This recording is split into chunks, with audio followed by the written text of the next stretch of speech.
What is up, everybody, and welcome to episode 61 of the 16-Ounce Gaming Podcast. I am your host, Castle Will Kill, and with me tonight we have... Brass. So. Toast. Fuck. Yeah. Hey, you still did pretty good for me not discussing that beforehand. Oh, shit. Tonight we got a jam-packed episode for everybody. We got some news to coverage, community questions. We're coming back around with the Game Pass Game Club, and of course a last call topic. But as we do every week, Roz, what have you been up to the past 2 weeks for you? Yep, 2 weeks for me. So it's every other week now. Make the wife and kids happy. So what have I been doing? Ark. I love that fucking game. I don't know. It's cool. I've been playing some Red Dead 2. I have to admit on that game that, like, after, some games you don't play for a while, you kind of lose track or forget. That game, for me, I remember everything where I'm at, what I'm going to do next. I don't know, because I don't know how the story is for me, and it sucks me in. That's why I'm able to, like, keep going. I can play Ark for a week or whatever, and Sunday or whatever, play a few missions of Red Dead and still continue on and not lose track. You remember what chapter you're on? Chapter 4. Oh, fuck. I think mission 4 or 5. That one. So you've already dealt with Braithwaite Manor and the other family and stuff like that, and Rhodes? Yeah. Yep. I don't know how you could stop playing after that moment. Yeah, dude. That was the bit that sucked me in, and there was no way I was going to play anything else. Taming dinosaurs and all that shit. I'd find it too hard. Sucks you in. Taming dinosaurs is more important than Sanity. Yeah. Oh, yeah. I don't know. That game just is awesome. It's just that bear you got me, Toast, is just... I love going around killing shit with it. You know what I mean? But, yeah, that's just pretty much Ark. I missed last Sunday's play with Surf because I slept in. Went out, little brewery hopping. Went to, Eighth Wonder Brewery. That place is pretty cool. You go in there and you can pay like $10 or $12. And if you pay like $10 or whatever, you get like this little 12-ounce plastic shitty cup and screaming dogs. I guess the wife's home now. But we paid $15. You get a souvenir glass, and you get 3 bottle caps. So you get 3 beers for, $5 each, plus a souvenir pint glass. And so it was pretty cool. And where else did we go? We went to this other place called Flying Saucer Draft House, which is pretty cool. I had a Brash Brewing to milk the venom. They put it in that little glass, it was 9%. So I had a couple of those and told the wife, you need to drive home. But yeah, it's some really cool places. I can't wait to go try more around here. And just, that's about it for my week, last 2 weeks. Yeah, go ahead. So on Sunday, did you have the brown bottle flu? No, I did not. Actually, I did not. Okay. All right, good. I drank that lemon water, remember, Toast? No. Shite. Lemons have a ton of antioxidants in them, so they are pretty good for getting your work. I don't even want to hear people try and explain it to me. Just fucking talk about games and beer. Oh, man. Oh, yeah, when I was at Eighth Wonder, I tried this one brew. I mean, I tried the Westheimer Half on tap, and it was simply amazing. And then I tried this other one called the People's Champ. It was a collaboration with Paul Wall. It was You just go to that one and just hit rock bottom. Yeah. Excuse me. Yeah, it was all right. There's this guy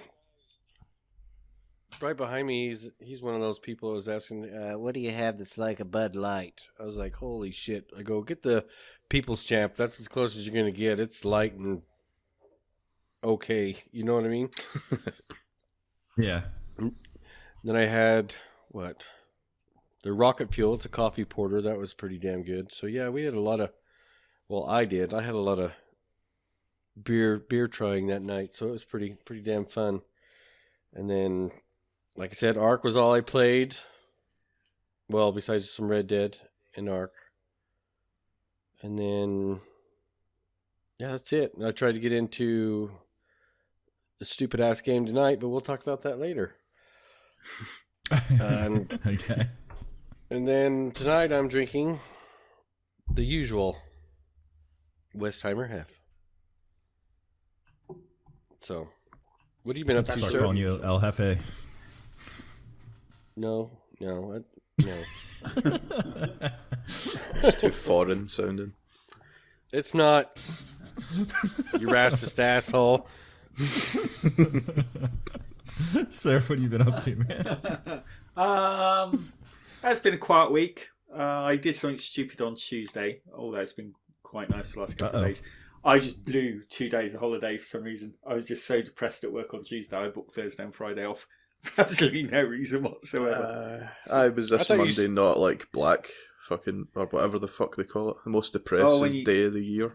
It might have been that, but yeah, I was just there Tuesday morning. I just the last Monday before payday after Christmas and all that sort of shit. Yeah, it might have been that. Because I was there Tuesday. I just thought, I can't do the rest of this week. I just can't. So I just blew 2 days holiday. I thought you said you was going to pull a senior moment, Surf. No. I was just wasted. Just blew 2 days of my 27th. Surf just forgot to go in. I just forgot to go in, yeah. What the hell's today? The 26th. Oh, shit. Confusing it. So yeah, that's been quite nice. So I had a couple of days. So I've had quite 2 days, and I've really pushed on. I think all I've played this week is Deus Ex: Mankind Divided. Sort of jumped back into that after finishing Assassin's Creed and Red Dead. Picked up where I left off. Had a few problems with the controls to start with. I couldn't remember how to frigging cloak. It's causing problems. I think I'm at the end. I think I might be on the last mission now. But really, really love that game.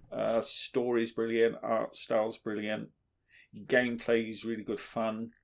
You can sort of, like the first one, I think I've said before, I'm going for the no-kill run through. So I'm all stealth and knockout darts and stuff. I think you probably get a completely different game if you played it through just guns a-blazing. I might go back to it in a year or so and see how that feels. But yeah, really good. Wasn't this what I was playing yesterday? I suddenly realised I was getting real Mass Effect 2 vibes from it story-wise. So sort of like nowhere near as detailed, don't get me wrong. The conversation trees and everything are nowhere near as detailed as Mass Effect. But you do get a feel you're getting branching stories and stuff. And I've definitely got to the point where things are changing in the story because what I did in the earlier chapters, I think I might have made a few bad mistakes call-wise, which caused a few people to die who didn't necessarily need to, I think. I think I might have made mistakes earlier on in the game.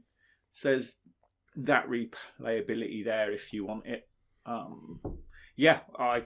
If you can pick that game up cheap, I would definitely recommend it, especially if you like stealth playthroughs game, because that gives you the choice you can go through. So you talking about earlier decisions, it's just made me think about Odyssey again. See, like when you're in the tutorial island, what did you pick to do about the plague victims?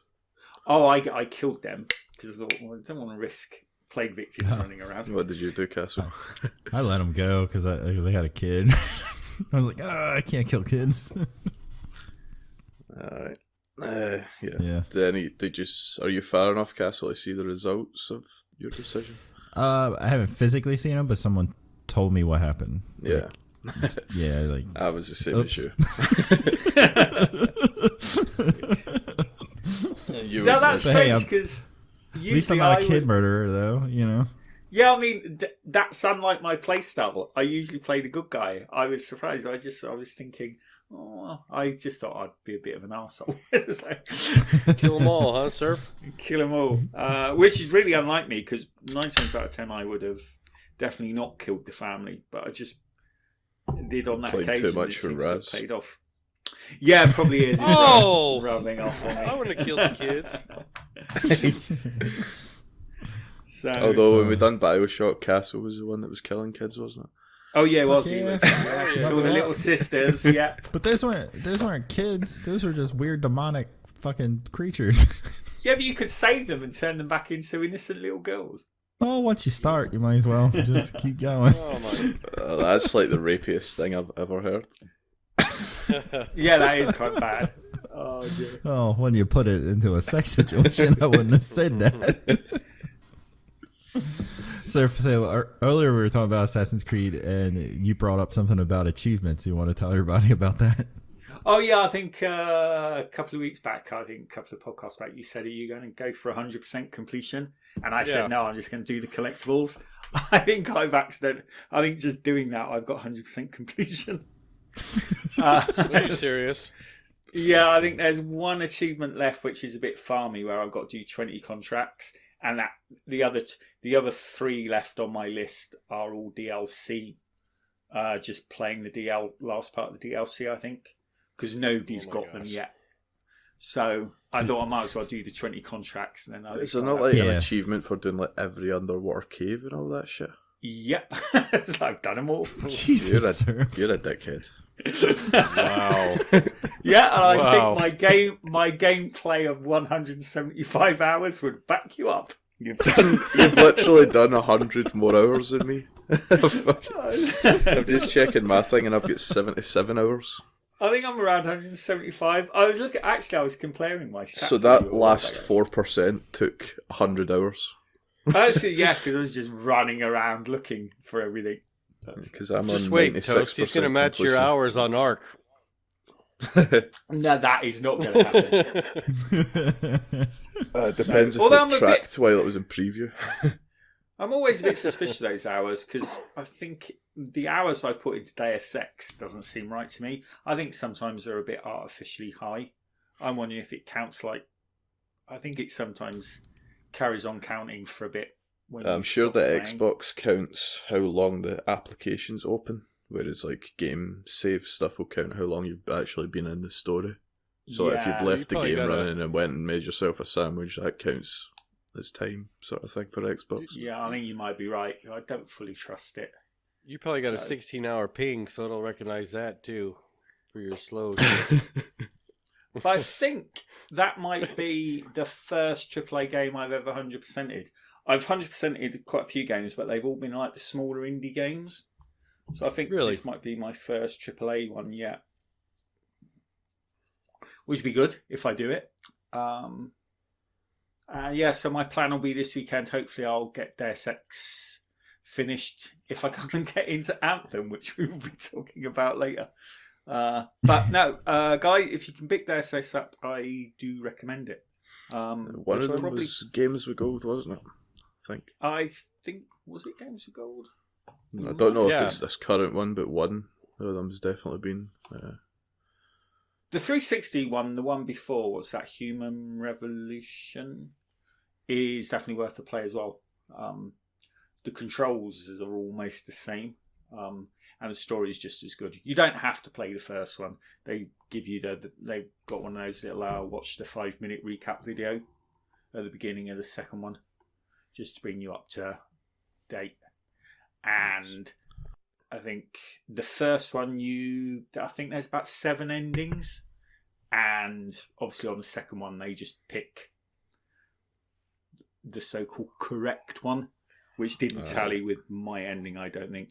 That's one feature that I'd like to see in more games. Like, see, when you start Witcher 3, if you've not got a save or whatever, it gives you the whole question thing to like tailor your playthrough at the start based on what's happened in your previous games. What games do that? One game does that, don't they? I can't. It's only Witcher I can think of right now. It was asking things like, so did you kill the king when you went to this place, or did you fucking do this, or whatever? Okay. Yeah, that's a good idea. I think did one of the Telltale games do that as well? I can't quite remember. I think but yeah, I'd agree with you. More games kind of need to do do that, it. don't they? yeah, if you can't find a save file for the previous game, yeah, you definitely need a choice. I think the Mass Effect games do that, possibly. Or do they just generate a random? I think actually Mass Effect just generates random, I think. Mass Effect, it asked me a bunch of shit about things I didn't know, I'm pretty sure, in Andromeda. Like, did I do this? What did I think of this race or some shit in that race? Oh, really? So okay. I can't remember. I think so. I don't know. Yeah, because they have like that whole like renegade or nice guy like thing. So like you can go through the game being a complete dick. You know what I mean? Well, they didn't have that in Andromeda, did they?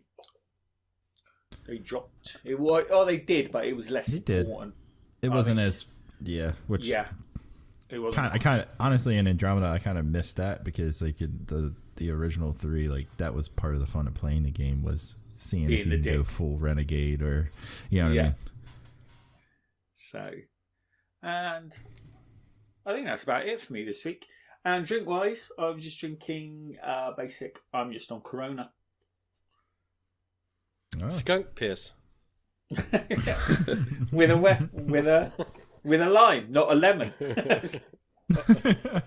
Lime. I think that's about my week. So yeah, not been too bad. How about you, Toast? Although there was apart from Ark, I don't know what's the fucking highlight of Ark this week. Raised a baby wolf. That thing was badass. Yeah, now it has like 700% melee or some shit. Nice.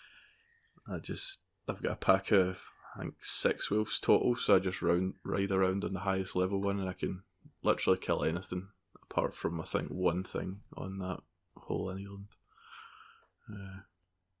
I was tempted to go and try to kill it, but I didn't want to risk them.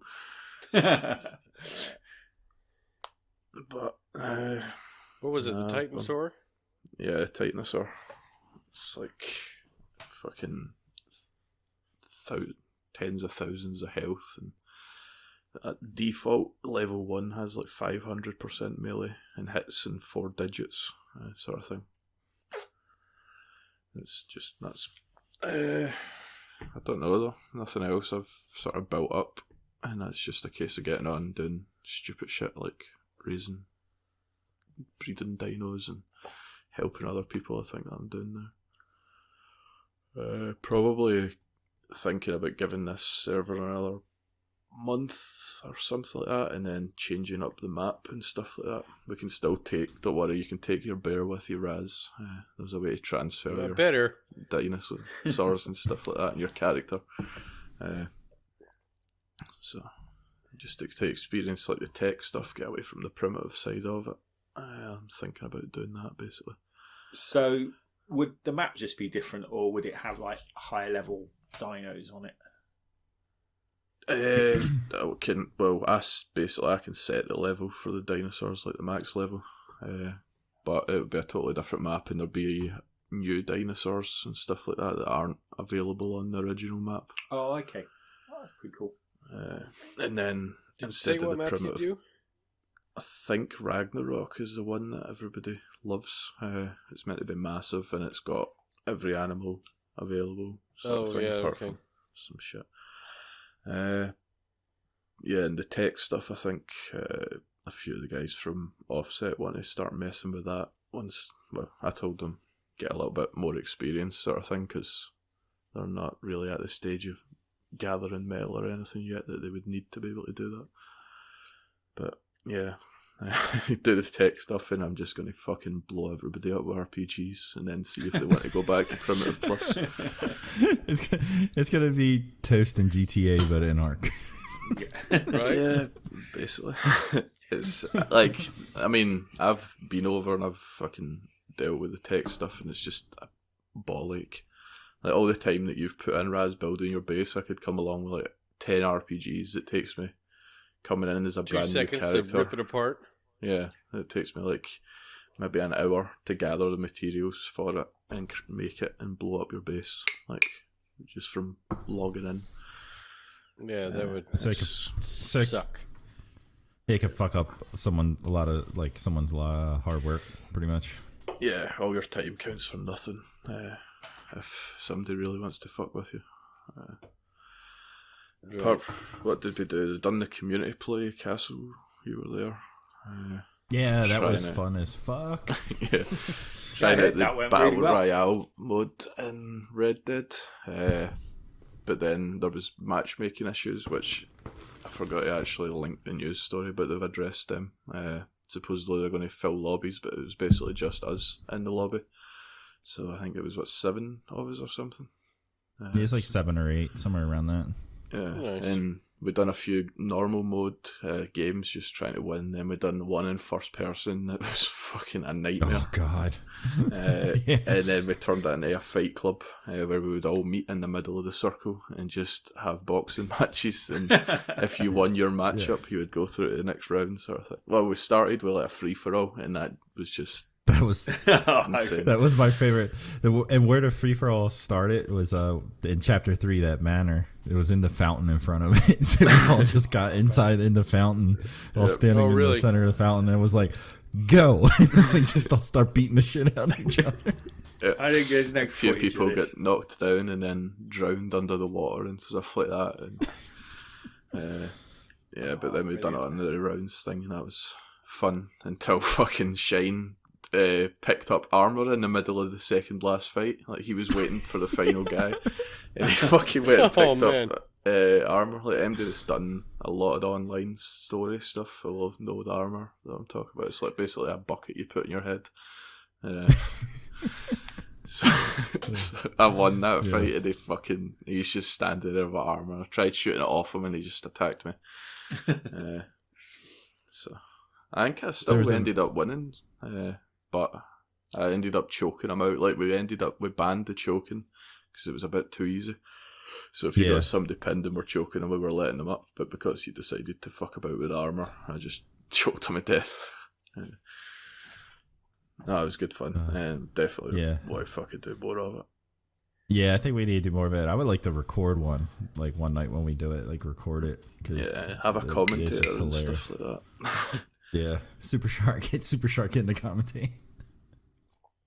He was on last weekend as well, because I was. Yeah, he jumped in the Jackbox with us. Yeah. So we've done Jackbox. I can't really remember that. And I'm sure we've done another game I can't remember. I was up every time 10 a.m. or some shit, I think.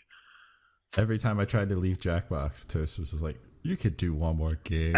And I would fucking stick around. And my plan was to be in bed by 12. I didn't get in bed until 2 a.m. I had to get up early and everything. It fucking sucked. But it was fun. It was worth it. What did you say, Toast? Did you say you finished at 8 or 10 a.m.? 10 was when I got off. At one point, I know I was... I just opened up my window and my blinds and took a piss. Because the toilet seat seemed far too far away, so that was me just standing there, like, in front of a big ass window with a light behind me while it's pitch black, just for everybody to see. And then tonight we fucking got into Resident Evil 2 for a bit. Basically got up to where I just got the shotgun, fucking about in the police station. That's not the VR one. No, that's the remake of 2. That's just came out. VR 1 will be 7. Biohazard or something. Oh, okay. So I haven't made a VR version of 2. When you were talking about a VR one, I thought you were talking about they'd made one for 2. No, it was just fucking Mrs. showed some interest in 7, so I let her play that, and I didn't actually play it myself. So I figured now I've got the VR, I might just rebuy it on PlayStation because it's only it's down at like 20, and that's when it's not on sale. So can pick it up cheap if it ever does go on sale and actually play it in VR for my playthrough. I have heard the VR 7 one is really, really good. Yeah, it's meant to be.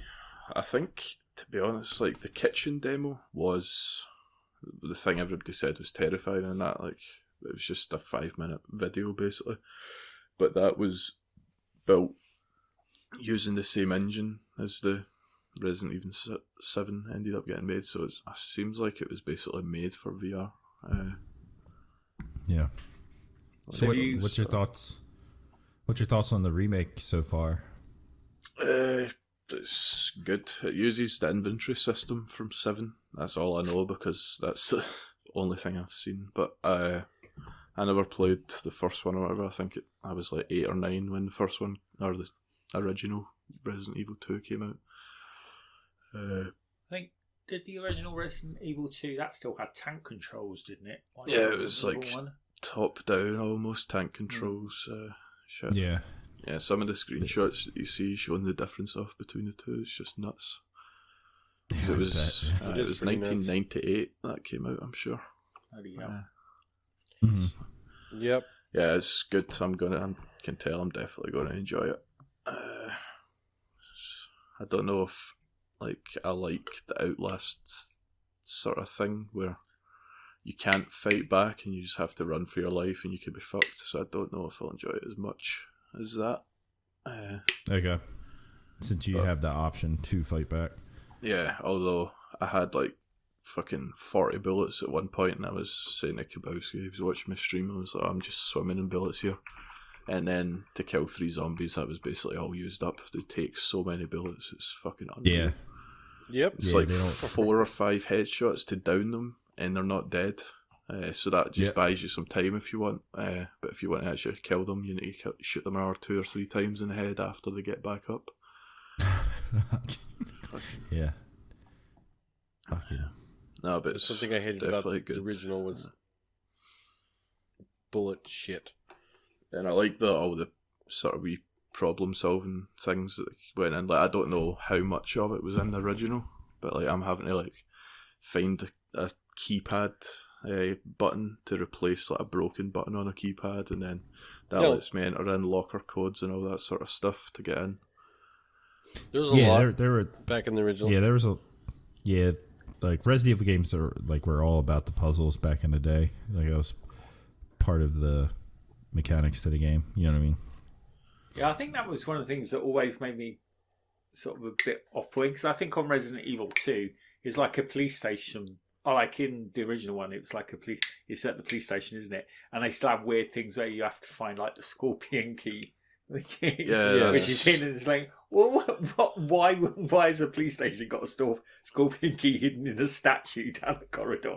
I know. Makes sense. After 20 minutes, that's basically where you end up, which was also that one-shot demo. And it's they've probably changed it slightly, but you need to find clues to get the glyphs to unlock medallions, and then place 3 medallions into this thing to unlock this escape route or some shit, in the middle of a police station.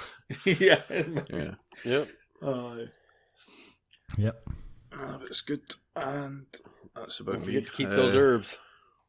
What have I been drinking? Started off on Goose IPA, which it's alright. And I moved on to Goose Midway Session IPA, which I'd never tried before, so I thought I'd try it. And again, that's alright. It's not anything special, but it's not as if it's anything bad. Yeah, it's not shit, but it's nothing that blows you away. Yeah. Yeah. The reason I wanted to try this is there's another machine like my one, but it's called the Perfect Draft Machine, so it's a totally different range. It's not to do with Heineken, and one of the beers that they do on it is this Midway one. Okay. Maybe you should order that, Surf. Yeah, you should order that one. Yeah, I think it's 6 litre keg things that go in that one though. So nice. And Midway is a airport in Chicago, right? Isn't that why it's called Midway? Because there's O'Hare and Midway, right? I thought they used to make video games. Yeah, I didn't even really know what a session IPA was up until a fucking few months ago. Supposedly it's meant to be you just keep drinking it and it tastes strong, but it's low percentage so that you can have a proper session, is what I would think. Yeah, but I don't know if use session might just be a random word for use, but if over here if I said let's go for a session, it would be a long day of drinking. Yeah. Oh, that sounds like something else. Well, No, it depends that's who I the say that to. Like Raz, if me session and you're going IPAs for a session, you're going to wake up sore. No. Oh, jeez. No. Oh, god damn it. Yeah, I saw that too. God damn it. Anyway, so that's what I'm drinking. What about you, Castle? Let's see. What all did I play this week? I played a lot of Destiny over the past week. I've been just grinding that and getting the powerful gear, and been having a lot of fun in that, and still enjoy the Gambit mode a lot. It's been a pretty easy go-to game. Played a lot of Assassin's Creed Odyssey. That's still a great game as well. I'm really glad I chose the woman that went as the female character, because I finally met my brother and had the confrontation with him and everything. And God, that voice acting is over the top. No incest. But man, the freaking voice actor is just way over the top and slightly racist. Yeah, I would say slightly racist. I don't know if that's exaggerated for the cutscenes from that perspective. Like, because I think Surf was saying the character we play is a bit over the top when he sees her. Yeah, I think Okay. she's definitely dickish, but I still think she's got like a fairly reasonable accent. The guy sounds like he's something out of a Carry On movie. Yeah. It's really bad. It's like really stereotypically bad. And then like he seems like he's like screaming his lines. You know what I mean? Like, No, I don't get that in the normal playthrough. I think that's because he's the bad guy. Because when I played this guy, the woman seemed to scream all her lies at the start. It's just like everything they say is like, I'm really angry and shouty. So I think, yeah. Okay. I think that might be just because you're playing from the other perspective. But that doesn't change the fact that he's got a really awful accent. It's quite bad. All right. Well, that makes me feel a little better. Slept with a guy yet, or have you kept it to? Not yet. I flirt with everybody, but any chance I get to flirt, I flirt. But yeah, I'm gonna bang guys. I'm gonna bang chicks. I'm gonna spread the love everywhere. I can't wait till you get to. I can't wait till you get to the goat. Oh, I know he's past the goat, aren't you? Are you past the wait a goat? minute. There's a chance to bang a goat. No, Cyclops and the goat. No. There is a chance to. There is a chance. Don't spoil this for me. There is a chance where you can have some fun and a goat's involved. Oh yeah. Oh. But I'm down for that. We'll get involved with a goat. Why not? It is ancient Greece, you know. Yeah, true. There were some freaky deaky people back then. I mean, you'll be past that bit. That was one of my favourite bits. The start of that with the goat and the Cyclops eye. That really made me laugh. yeah, that just sets the sort of tone for your character. Yeah, it does. Are you talking about when you steal the Cyclops' eye? Yeah. And what you do with it. Okay. And what you do with it? Yeah, that was hilarious. There is an achievement for getting it back, by the way. What? Oh, what'd you have to do to get it back? If you run around the island and just do general hunting of a certain specific creature, you might eventually get lucky. And you've got that achievement. I did get that achievement, but that was totally coincidental. I wasn't aiming for it; it just sort of happened. Bullshit. Oh man. Well, that game is great. I actually like one thing about AC Odyssey I want to point out is the ship fighting, which I was never a big fan of the ship fighting in any of the AC games. It's just not, I know everyone raves about the Black Flag one and everyone, but like to me it was always just an annoyance and didn't feel like doing it. But I don't mind the ship fighting in this. I really like it. Sure, it's better if you get a fucking flamethrower or whatever it is. I didn't get. Yeah, the flamethrowers make it. So you don't automatically get that. I guess that's an add-on. Yeah, I was actually thinking about that last week. It'll be an upgrade, but it's not tied to the DLC. I'm sure. Yeah, you have. I think it is tied. You have to. Actually, I think it is tied to the DLC because remembering now. One of the missions in the DLC is to find the plans for it. Right. Okay, I feel slightly better now. I forgot to check about the assassin ability thing, though. I forgot to look at the tree for that, so I'll report on that next week. Oh, okay. Yeah. So on the ship combat, just curious, do you tend to go for the boarding option, or do you just keep fucking ram until it? They sink? Keep ram it. Just ram it. I pretend that my character is like, if this ship is my penis, and I'm going to ram it in as many things as I can. That's what I do. Get better loot from boarding. So I always tried to board. Unless it was like there was still like 3 other ships up or something like that, then I would just ram. Yeah. But anything else, I would try and sneak away and board. General ram. That but Toast, that's actually been. I was just making a pun there, or a joke, a horrible one. But that's my same technique. If it's like 1 or 2 ships, I'll let the one ships like sit and take down the other ship to the point where I can board both of them. And then board them, but if it's more than 2 ships, in the middle of the fight, you can board as well. Like you won't take damage from other ships. I found that an easy way to avoid. No, they stop attacking. Yeah. And then it means once you finish boarding, you get a slight regen, so it can be like a good sort of break in the ship fighting if you need it. Yeah. See, I thought you would still. I was thinking like they were going to still attack me because in real life they wouldn't just be like, they're boarding that ship, let's leave it in one thing. This is game logic. No, they always just sort of sit there and wait for you to finish. They just politely sit here and wait for him to slaughter that other crew. Yeah, let's have a glass of wine. One thing that I think everything about the ship stuff was actually better than Black Flag in this one, but the shanties are shit. I haven't even paid attention to them. I would just get my Barnabas guy to just tell them all to shut the fuck up. I can't remember what the button was. It was something on the D-pad. Yeah, you maybe. can turn it off. Yeah. Okay. I think maybe down on the D-pad makes them tell them to be quiet. Okay. Yeah. Yeah. I mean, other than Odyssey, the other things I stepped into, I played Below. Put the new episode of that's available on YouTube.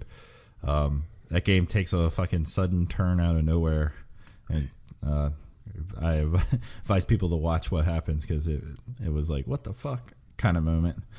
But besides that, I actually jumped back into Wildlands with Shine and his buddy. Oh, and, nice.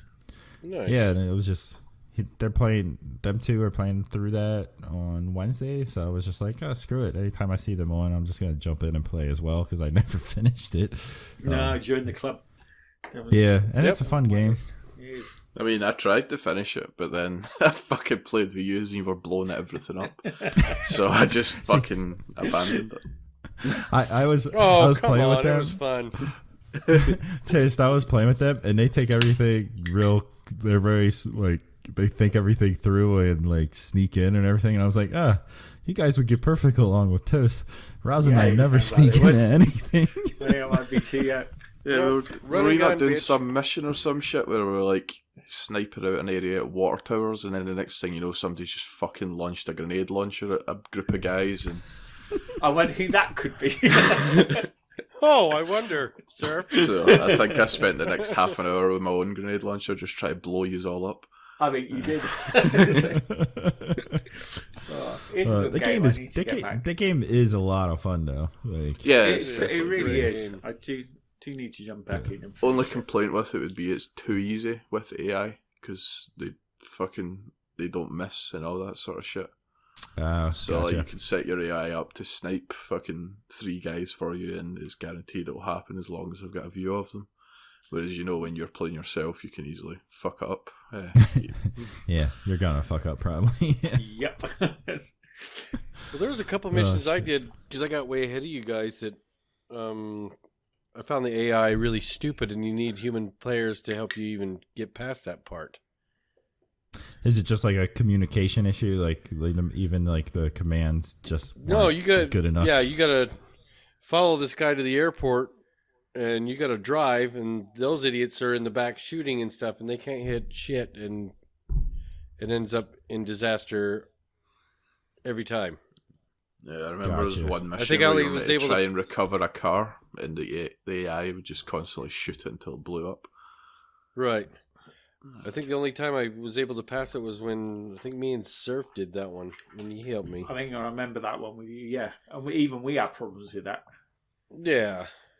We had that one. Is that the one remember, Surf, where the where guy he blew just it? kept killing himself before we even got a chance to The travel AI the car? would kill himself. The target would kill himself. He just keep constantly driving off the road before we even got there. Damn. That was hilarious. That was funny. Oh dear. Yeah, it's a good game, that. For all its flaws. Yeah. Not heard anything about a 2, but I'm sure it'll come. Oh yeah, I'm sure. Oh, I'm sure. Yeah. I'll play it again with you, Toast. No. Oh, you could play Ark. I'm not playing a fucking stealth shooter with you. I can sneak around. Roz, we can Rambo the shit out of that game together. Let's do it, Castle. Yeah. We should play a game where it's like, all right, look, every spot we go to, we're not sneaking at all. We're just going and blazing. Fuck, are you going to be like that with the Division as well? No. Division, I definitely want to be strategic with. Division, I want to be able to set up and then drop people. I'm getting more and more hype for that the closer it gets. Yeah. Same I'm here. looking more forward to it than something else. And on that note, I'll talk about what I'm drinking so we can get moving along.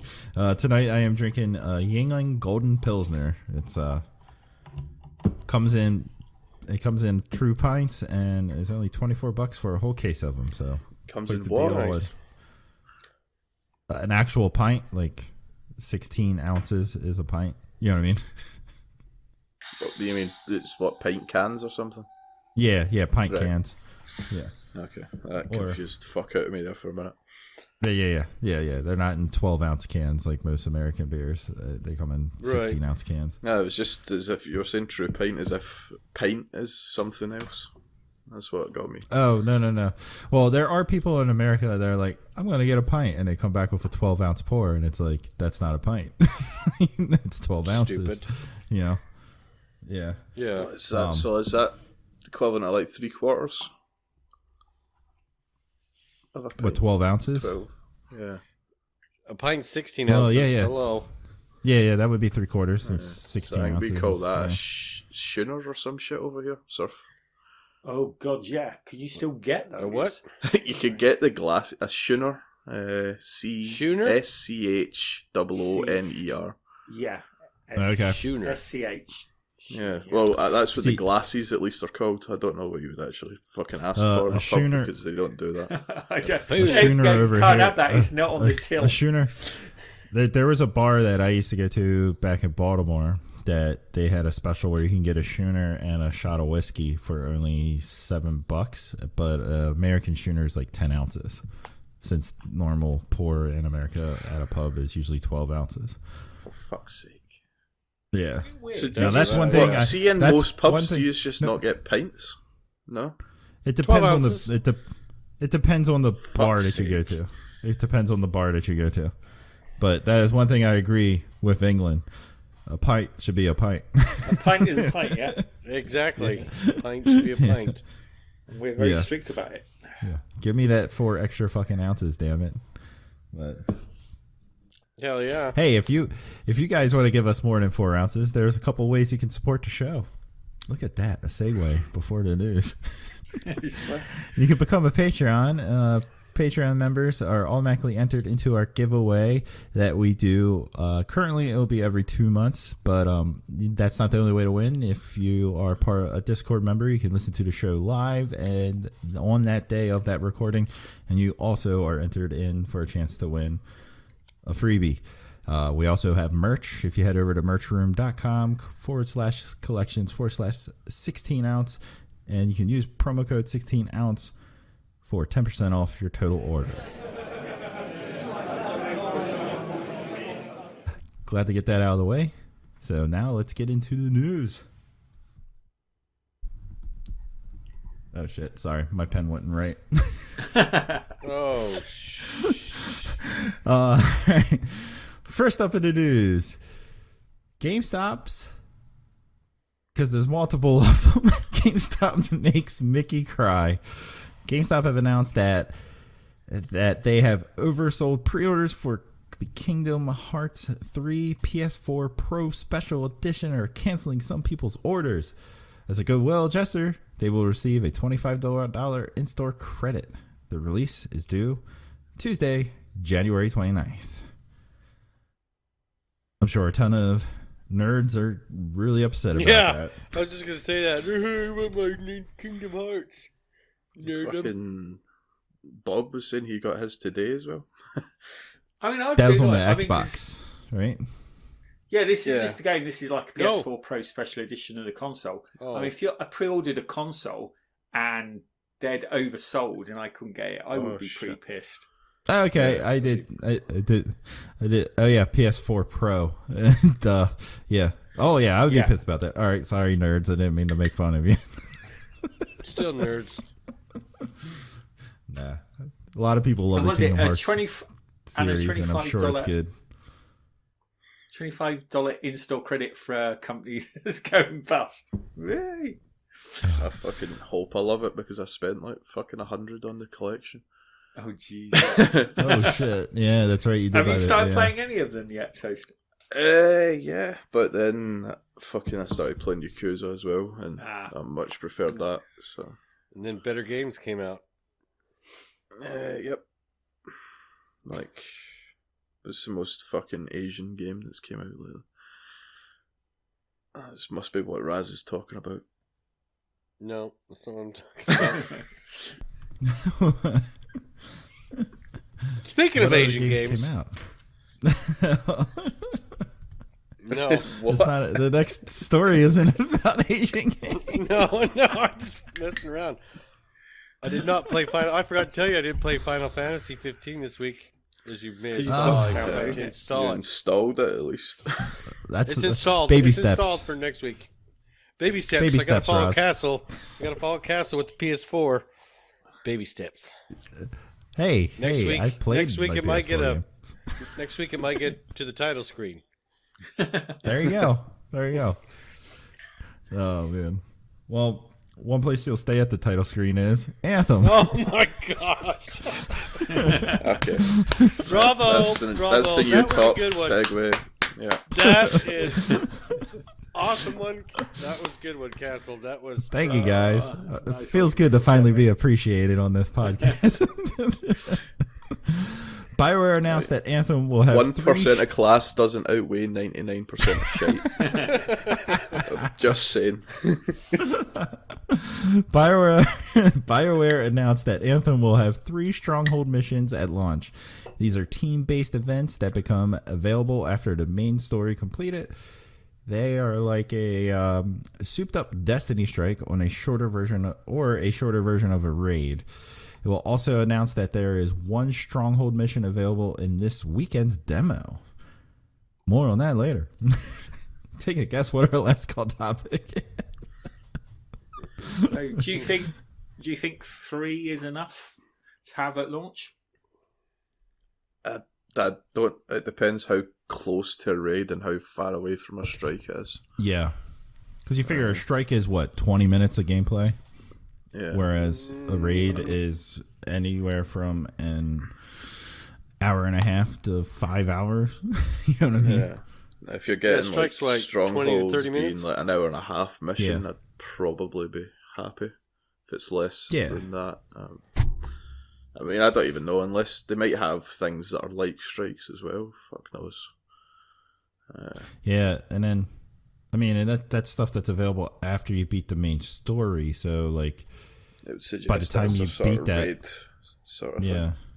Yeah. So by the time you beat that and all, they might already have they're possibly working on stuff to release shortly after, but at least they have something at the end to feed people. You know what I mean? Yeah. So interesting, and I'm assuming you could replay them on different difficulties and stuff. Yeah, if it's in like raids, you'll be grinding them to get a fucking drop and things like that. Yeah. But fuck knows. For as hyped as I am about this, I fucking barely know anything about it. I've tried to avoid stuff.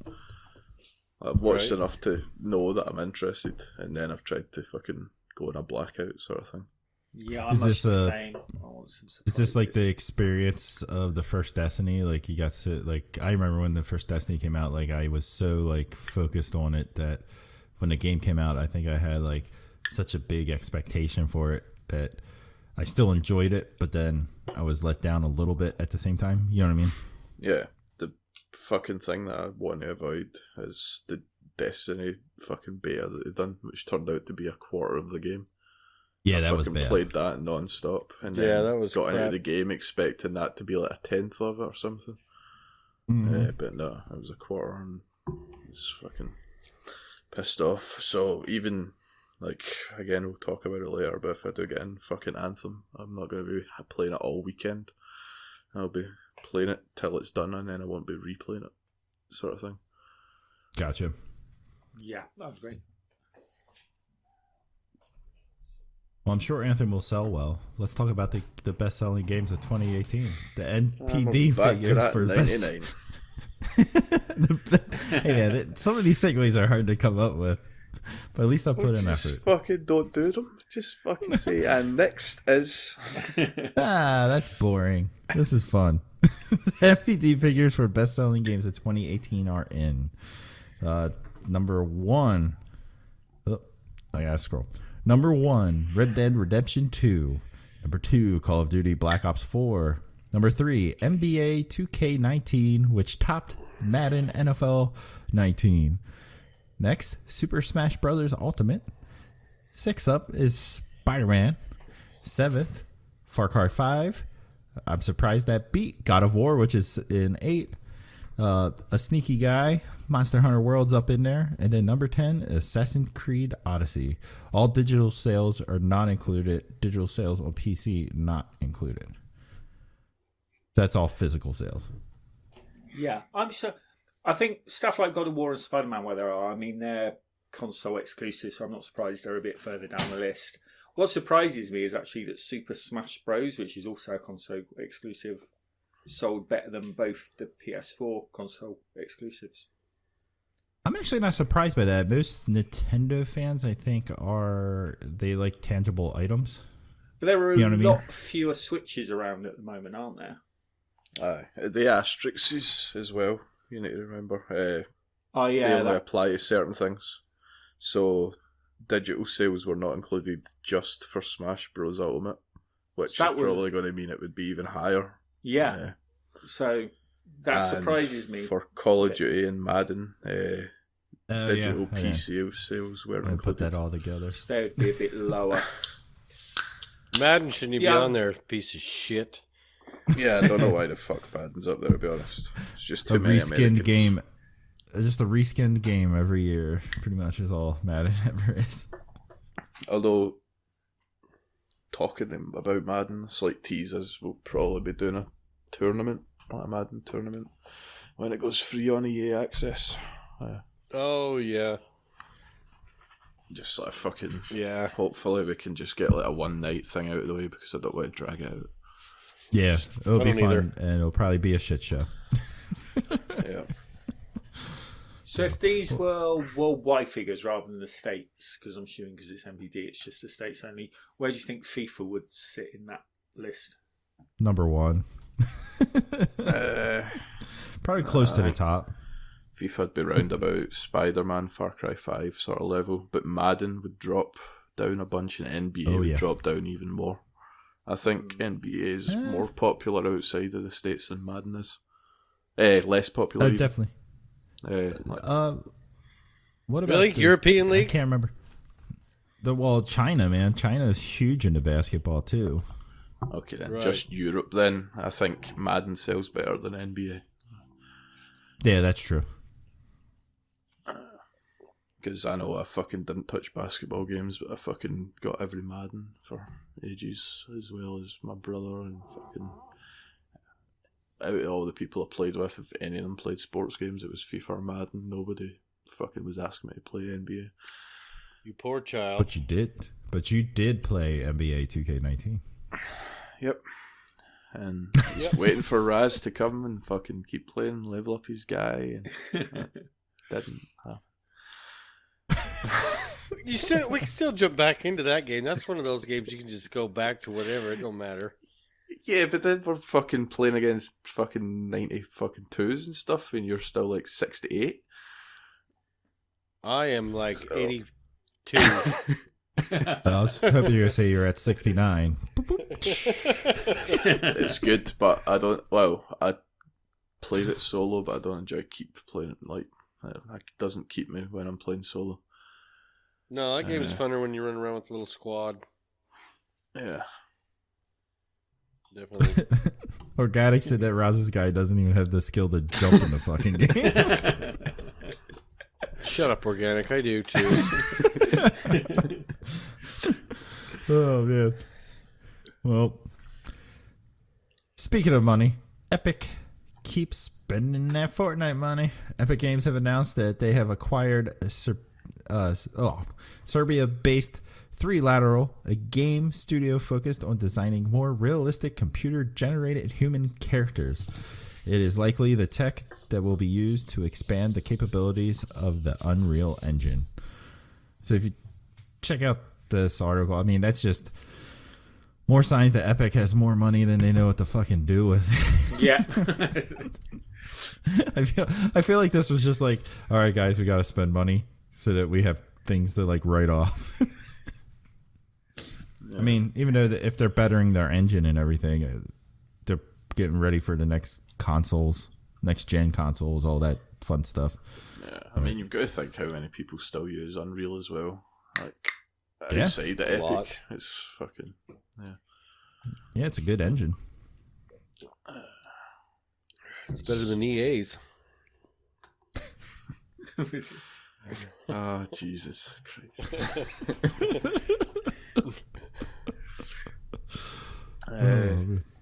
Nah, the EA engine's fucking pretty good, to be honest. Yeah, was it Frostbite? Yeah. I think Epic are basically the closest to becoming the same as fucking like Tencent and shit like that in Asia. They'll be like America's fucking equivalent of Tencent, where they'll just end up getting a little piece of everything. Yeah. They're just getting into PC fucking sales, and they'll fucking buy a little bit of this company and that company. Whoever like walked into like a board meeting or whatever and was just like, hey dudes, we could totally do a battle royale mode and put it out for free and just charge for dances and bullshit, we'll make lots of money. That guy is probably made the biggest, smartest like business pivot in the recent like fucking 20 years, you know what I mean? Yeah. And then that same meeting, he also went, here's how we do it. Here's a blueprint of these people that we gave a license to our engine to. So just copy that and add our characters. Just copy. Yeah. And they can't do shit because we legally own it. Yep. Also, last week I got mixed up with Tencent being the people that invested in, who is it, Bungie? It was some other big fucking chain, like whoever's second behind Tencent. It wasn't Tencent. I thought it was Tencent. But it's a Chinese company, I think. Yeah, I think like the worrying thing is they're fucking massive in mobile. I was actually chatting with a couple friends that play Destiny while trying to get into Anthem. Like they just invited me to their party to see what I was doing. And one of the guys mentioned that investment actually was a business move by Bungie to be able to purchase their way out of the Activision deal, but that money wasn't for anything involving Destiny.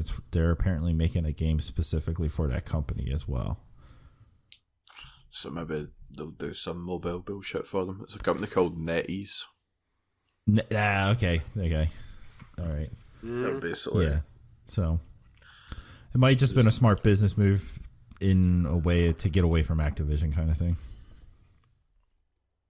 You know what I mean? I'm going to have to side with Raz here. Don't trust the fucking Asians. Jesus. Oh my God. No, game. When did I big say companies. Nah, just big companies like fucking NetEase and Tencent. Like, fucking. They're basically like, we make out fucking EA and Activision to be crazy money grabbing bastards. Like they're the fucking proper version of that. Like EA and Activision are nothing compared to them. But doesn't Tencent own Activision? Or Probably part of their stuff? They fucking own everything. 40%. Tencent, right here. I just looked it up. Tencent still owns 5% stake in Activision, which is worth about $2.5 billion after the stock's 400% rally over the past 5 years. Yeah, Jesus and they probably own a little bit of Ubisoft and a little bit of fucking Epic and a little bit of everybody. That's just what they do, basically. Yeah. Fuck. Maybe they could help EA out. They do. They have a hand in fucking Epic Fortnite already. Oh, they do? The mobile? I think just Epic in general, they've got a stake in them. Yep, Tencent owns 40% of Epic Games. There we go. Holy fuck. Yep, so that's what I'm talking about. You think Fortnite's big, and then they've got somebody behind them that fucking owns 40% of them among fucking all the other shit that they own bits of. They're the fucking InBev of the video game world, where InBev owns most of the fucking beer industry. Like, yep, that's it. They even own stake in Tesla, Snap, and Activision Blizzard. Good hell, I'm not buying one of them cars. I'll buy a Tesla when I'm like fucking rich as balls. Oh, Things hell ain't no. cheap. Wait, The cheapest model is $45,000, man. Well, you can order it now, but you don't get it for about 8 years. Yeah, there's like time to save. a backlog. Or back order, I should say. Back order of those. Oh. Well, I don't have a segue for this next one, but Toast was playing Resident Evil, and Resident Evil is coming to Netflix. It is reported that the studio behind the Resident Evil films is going to make a Resident Evil series for Netflix. Details are vague, but the show is supposedly going to expand the Resident Evil lore mythology, only using the games as a loose template, although signature elements and Easter eggs will tie back into the games. No dates have been announced so far. Oh my If they get the right people on this, shit show like the movies. I was gonna say, if it's the studio behind Resident Evil films, unless they get like a really good director and like stuff. But it's not going to be who's the Paul Anderson. It's not going to be him, is it? I hope not.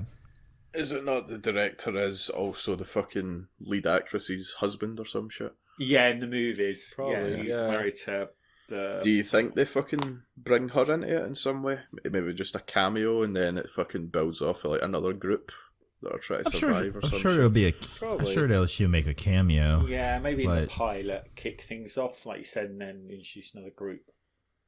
I think that's probably what video games need more of. Just set it in the universe, but don't bother with the game characters. That could work. I mean, it's an interesting universe. They don't just try and copy the game. I mean, I can't even remember if there's a fucking group of survivors in any of the movies that it could follow, or if it's going to have to just do something totally different. I mean, they could, I suppose on Netflix, wouldn't be at all surprised if they went back to before the outbreak actually happened. Oh yeah. Show it like kicking off and all that shit. Yeah, that would be cool. That would be a cool way to do it. So that would. I feel like Resident Evil's missing out on this because I don't know. The Walking Dead is so popular now and like whatever, but like Resident Evil could have came out before The Walking Dead. A Resident Evil show could have happened before that. You know what I mean? What order if they would have did done Silent Hill come? Was that a game first, then a movie, or was it the other way around? it was a game first. Game first. Game first. Based on the game. Yeah, right. Just wondering. So I remember playing like the only example of a fucking movie turning into a game and actually being good, but it wasn't. No, I remember playing Resident Evil 1 and 2, and then when they brought out the movie, I was like all excited, and then watched it, and I'm like, this is not fucking Resident Evil. yeah. It was so bad. Yeah, I've got a feeling that now that I'm fucking enjoying 2, I'm going to want to fucking play 1 and get the backstory and all that shit. Did you have to play 3, Nemesis? That was pretty good. Yeah, if you make sure you do like a director's cut of 1. Yeah. Okay. I think there was a recent remaster, wasn't it? I think that's supposed to be the best one. The one they re-released for the Xbox One, I think, and PS4. Oh no, Resident Evil 2 was always my favorite. A lot of people really like 4 a lot, which was really good as well. But 2 was always my personal favorite, but that could be also nostalgia. Yeah, isn't 4 the one that's basically just one huge escort mission, though? Not where really. You have to rescue the president's daughter from the... Yeah, but I wouldn't say it's just an escort mission. The game was really well done. Everything after that was shit, basically. Until 7, I think. Yep. Everything after 4 was shit until 7.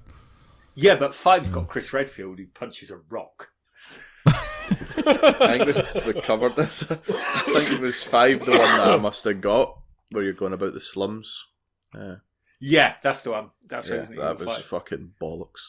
And I got it free, and I didn't even play it. It ends up with Chris Redfield in an active volcano punching a boulder. Fuck off. It's pretty excellent. Oh dear. Ridiculous. Code Veronica was a good one. On the Dreamcast. Yeah, that was a Dreamcast. Yeah. That was yep. I mean, eventually came out on other systems years later, but yeah, I remember that was like an exclusive on the Dreamcast too. Yeah, I still have that one for my Dreamcast. Oh, nice. Just seen Organic's message as well. I think if they add the interactive shit to Resident Evil, like Netflix show. Ooh, that'd be cool. Yeah, like, do you want to go down this corridor or do you want to go down that sort of thing? Speaking of which, that is being sued. Black Mirror is being sued. Netflix is being sued for that Black Mirror Bangladesh movie. Probably because people that made the book or something. The people that published the Pick Your Own Adventure books have it trademarked. The words "Pick Your Own Adventure" trademarked, and in the movie, he says it's like a Pick Your Own Adventure. Bangladesh, that's it. So they are suing them, but this could be suicide though, because in the States there's been other incidents where people have sued for a term, but they can if it has been used so much that it becomes just common language that it like that overrules everything. So this might be suicide for that publishing company. Yeah, that sounds like fair use to me. Just to say, if you just sort of say it's like a pick your own thing, that seems fair use. Something like that not happened with Hoover. I think so. Yeah. Because over here, I don't know, I think you still call them vacuum cleaners, but nobody fucking says that over here. It's just a Hoover, like any type. Oh no. No, I think the most common thing over here is Dyson. Yeah, that's the most common one. Yeah, but a lot of people over here would still call a Dyson a Hoover. Yeah, what kind of Hoover do you have? And then you'd say, yeah, that's how it works over here. Yeah, Spaceballs. She's gone from suck to blow. That's the kind of Hoover I am. Speaking of going to suck to blow, Fallout 76. Oh jeez! Oh my god! So there are rumors that Fallout 76 was going to be going free to play, but nope, it's not free to play. It's not going free to play. Bethesda have come out to say that the troubled Fallout 76 is definitely not going free to play, despite the rumors. Make it go away. In fact, many players who paid for the game have stated that they would not be happy if it went free to play. They would want their money back. Duh, Yeah. So there's a lot of rumors going around about that. I mean, this has happened prior about games that have had terrible launches. What was the Borderlands, the game that they made that didn't do well? Oh, was it Battleborn? Battleborn. Fucking shit. No. Yeah, Battleborn was when it was starting to do bad. There was rumors going around like Battleborn's going to go free to play, blah blah blah. But they just did the right thing and just were like, yeah, we're like, okay, we're done. Did that not go free on PC though? Is that another thing? Possibly. I don't know. I don't know. But I think this is I think this is an instance of like Bethesda knowing that if they made this game free to play, it would just make them look even worse. Yeah, it's free on Xbox as well. It's free on everything. It is free now. Oh, wow. Yeah, Well, people that bought it just got bonus content. Oh, that rumor became true. I wish I didn't spend $3 out of Redbox on it. Oh, fuck. Oh. What was it? I fucking sent money to Organic, I think, to buy me like some Amazon US digital deal for the deluxe edition. And I've never played it. No, I bought it and have played it. I do want to play it though, because I think we played a bit of the demo, didn't we, Raz? Oh, yeah, I played Yeah. with you? Or was it with Kathy? Yeah, I played with you and Raz. Yeah, it was Yeah. quite good fun. All The three, yeah. humour seemed good. Was I bought Did it it off not Redbox come too, out Castle. When? at the exact same time as fucking Overwatch. Fortnite? He got killed by Overwatch, Overwatch, was yeah. it? Ah, It right. was- Yep. yeah. Because I knew, I think it's a good game according to people that have played it, but it was just nobody was interested because they were all playing Overwatch, obviously. Yeah. I think it. Yep. so Remember it was Stupendous just said he released played the at shit out of it? Yeah, Stupendous, loved it. Yeah, that was like one of his big streaming games, wasn't it? Yeah. Didn't they get? Probably for a week or two until he realised that nobody was watching. Didn't they get shafted? Wasn't it like the day of release of Battleborn? Overwatch did like its free weekend trial or something. I don't think they got shafted. I just think Overwatch did a much better job at marketing than they did. And then like everyone was looking at Battleborn as being the same exact style game when it really wasn't. When kind it of thing. wasn't, no. Yeah. A bit of a shame. Yeah, Overwatch had its open beta the same weekend that Battleborn launched. Launched. Ah. Yeah, that was it. They So strong armed you them. could either try this thing for free or you could fucking buy Battleborn. So Yeah, they we strong tried armed them. Overwatch, basically.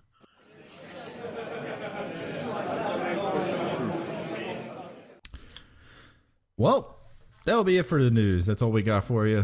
Hope you enjoyed it. Let's move into community questions. And first up comes from our good buddy Shine51. He's saying, playing Assassin's Creed Odyssey, and I'm really enjoying the little conversations you have with Barnabas on the ship. It made me wonder, although I know what Toast's answer will be, what is your favorite side character / NPC in the game? And what the fuck would man? In a game. In a game.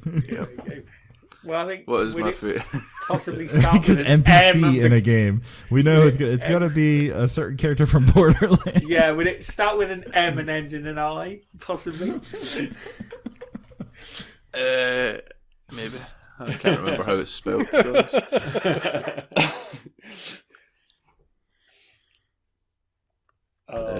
Yeah, well, that's my answer. That is it. There we go. Surf, do you have a favorite side so character or many- NPC in a game? I think of quite a few I really like. I mean, Sergeant Johnson I like in Halo. He's a cunt. No, Sergeant Johnson's cool. All three of well, it's not really NPCs, but Dom and Baird and Coltrane from Gears of War, they're all good. Coltrane. But I'd probably go for, I really like Garrus in Mass Effect. Oh, Never Garrus played is a good that. character. Yeah. So I'm going to plump for Garrus in Mass Effect. Really cool. Nice. He was just a really cool character. Really good. Yeah, he was a good character. Roz, what about you? Do you have a favorite NPC or side character? The dumbasses in the division. The dumbasses in the division? Your squad in the division. No, the stupid police, the whatever they're called. Oh, Those the dumbasses. The IFC or something? The JT. Why the TF. fuck are they your favourite? JTF, the JTF dumbasses. Those guys killed Why me. are they your... how's that your favorite? Just because they're a bunch of dumbass idiots. They made me Really laugh. dumbasses. They made me laugh. That's what they did. They're not probably not my favorite, but they're ones that come to mind that made me laugh. And you know what I mean? Yeah. Okay. Oh, shut up, Surf. Let's see. My favorite side character from a video game would probably be Rufus from Final Fantasy VII. Oh gosh! What a surprise! Something like that. Because he seems like such a fucking prick and asshole throughout the entire game, and then there's eventually come to a point where you're like, oh, he's actually kind of cool. What's the name of the mechanic in Final Fantasy 15? In 15, oh, that's Sid's daughter. What is her name? That might be second for me. I can't remember what her name was. Getting a theme. I can't remember what her name was, and I just finished that game. Could quickly Google it. Someone Google it. I'll move on to the next question. Thank you, Shine, for writing in that question. Our next question comes from Carpe Adam 79. He says, I'm terrible at coming up with gamertag usernames and have struggled for a while to come up with a good one to replace mine. Where did all of yours originate? Any cool stories to go along with them? I know Surf Biscuits is pretty great story, so I figured the rest of you might have good ones as well. I'm pretty sure we've discussed this before. Mine is not very exciting. I am just a huge Punisher fan. So that's why I came up. Punisher is one of the only heroes that kills. So that's why mine is Castle Will Kill, because his name is Frank Castle. So, Roz, yours Are you gonna watch was season about... 2? I watched the first episode, and the first episode was badass. It started. I haven't watched it yet. Damn it! It's good. It's good, man. It's a little character developing and introducing new characters at the beginning of the show, and then it turns into a typical Punisher situation. That's all I'll say. Nice. You watched season 1, right? Oh yeah, season 1 is fucking badass, man. Yeah, dude. Yeah. So, Roz, when you want to explain your gamer tag real quick? Oh yeah, mine's nothing really spectacular like Surf's. It's just my last name is Rasmussen. My friends called me Ras. So, and it used to be Hemi Power. So that's my favorite, like, all-time muscle car engine. And then I just squeezed it into HP for Hemi Power, and then put 16 ounce on the end. So I have what my friends used to call me, Ras HP, which stands for Hemi Power, and 16 ounce for 16 ounce gaming. Pretty easy. Toast? Then, yeah, Toast. I woke up after a drunk night and my name had been changed by the missus to Toastmaster B. Right. I think everybody just called me Toast. It ended up I got shortened down to Toast MB. And then with this podcast I just stuck 16 ounce in the end. Nothing too exciting. Didn't Toast MB stand for Toast Masturbates? No, it's short for Master B. Yeah. It's Surf, do you want to tell this story No, again? I'm not going through my story again. I've told you so many Jizzed times. on a biscuit. I Soggy know, biscuit. That's the name of the game. Soggy biscuit. Yeah, Surf ate surf laundry detergent off a biscuit in college and had to get his stomach pumped, and that's why he's Surf Biscuit. That's what I am. That's Short story. one thing to call it. I've never heard it called laundry detergent. Oh, really? Okay. Well, at least it was my own. You guys have soggy biscuit over there? Is that? Oh, no, don't go there.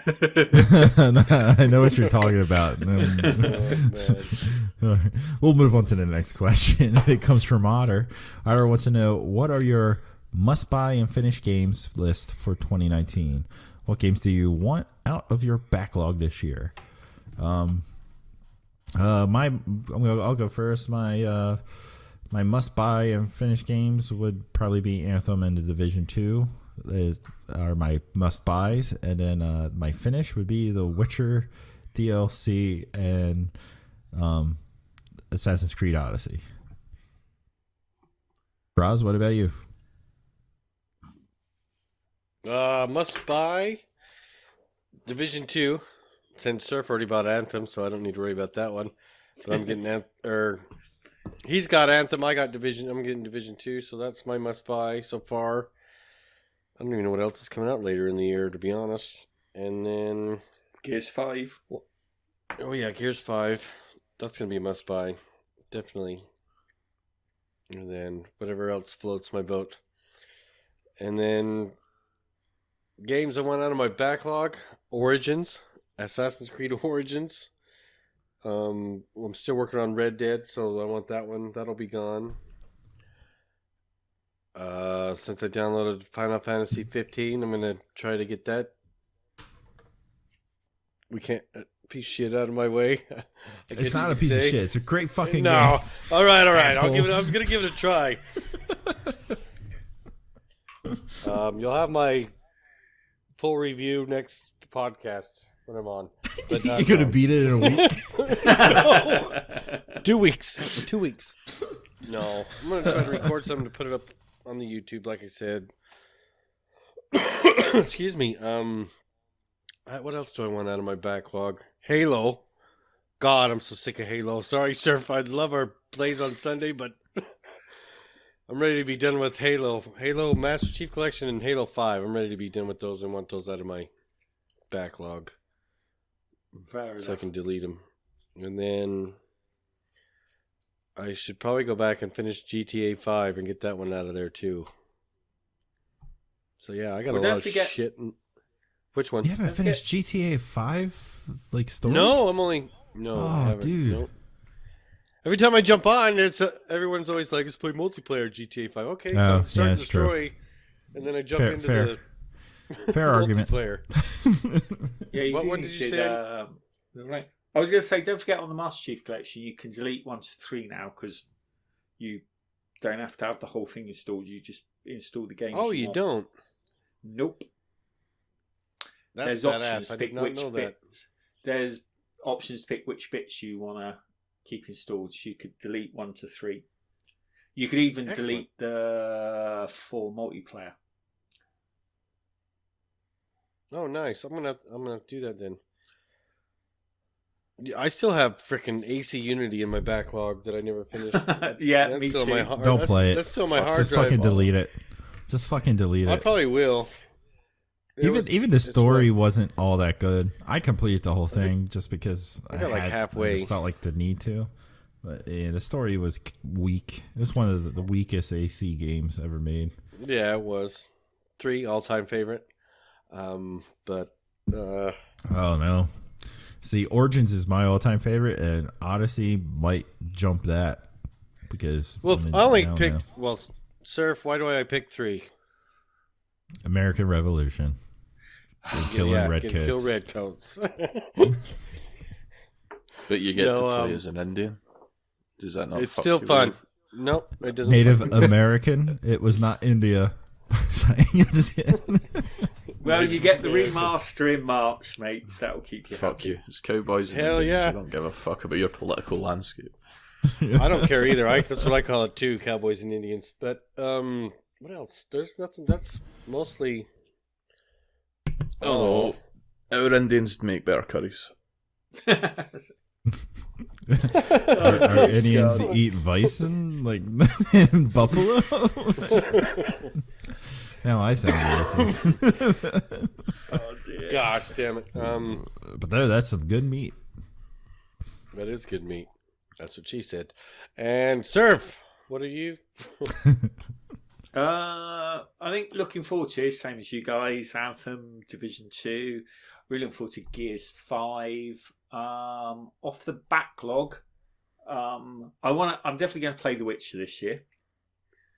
That's my summer game. I would like to see Final Fantasy. Oh yeah, 15, I needed that one. And probably maybe try and get BioShock 2 out of the way this year.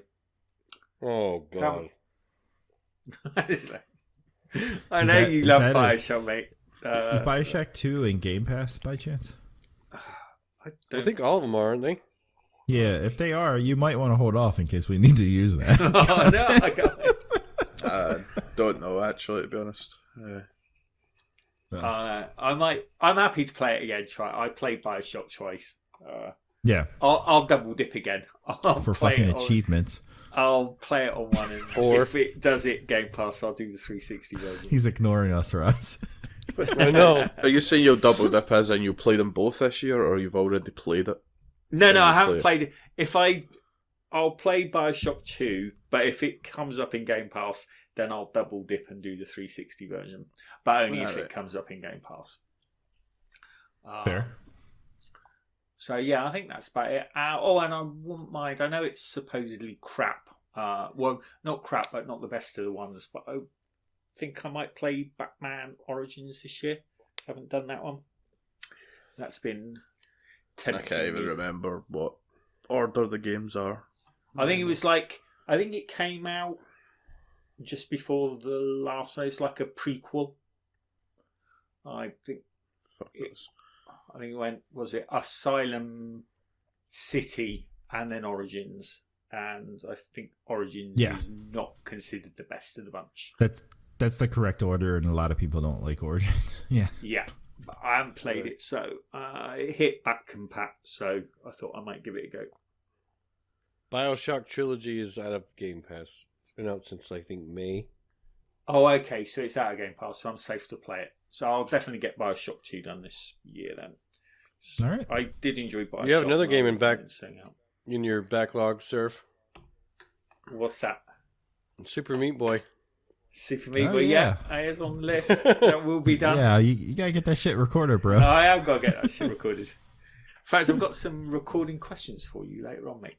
But we won't do those in the podcast. How about you, Chase? Same as everybody else. Division, fucking Anthem. There's fucking nothing coming out I'm actually interested in later in the year. Well, I guess you're still on the betting that Last of Us 2 will be out this year, aren't you? I don't know anymore with them not coming to E3. I'm not sure. What about backlog wise? Do you even have a backlog? Yeah, do you have that? I don't Right. Your game style is a way. Your gaming style. habits or not habits, but technique is way different than the rest of us, where we jump around in games, but you're usually like, I'm gonna beat this game. No, there's always games that I fucking don't buy at the time. Okay. I think this year the Dishonored collection and Prey are probably the things I want to clear from my backlog. Okay. That would be good games to play. Fucking as far as a game I'm looking forward to though that's not Division or thingy, Days Gone, if that ever comes out. Keeps getting delayed, but that game does look badass. I'm pretty sure it's like, again, that's towards the start of the year. I'm pretty sure. I don't know what the fuck's going to interest me at the end of the year. Battlefront 3, is that a thing? I don't Battlefront know. 3? I don't think so. It wouldn't interest me, but it's their turn, isn't it? Because Battlefield came out last year. Yeah, I don't think there is actually. I think the only Star Wars thing they've got going is... Fuck that up. EA's going to lose that the fucking Respawn license. thing will probably take that slot then. Yeah, whatever the Respawn game ends up being. Because that's the only one that's fucking still being developed. Yeah, it's the only one Cancelled, still in development left, isn't it? Well, like with that whole Star Wars thing, I saw on like Twitter and stuff, like people saying, how can you fuck up the EA, or not the EA, the Star Wars license EA? Everyone's like pissed off. Because they didn't make the main character fucking Jar Jar Binks. Oh my gosh. You need to be Jar Jar Binks, tongue punching fart boxes. Oh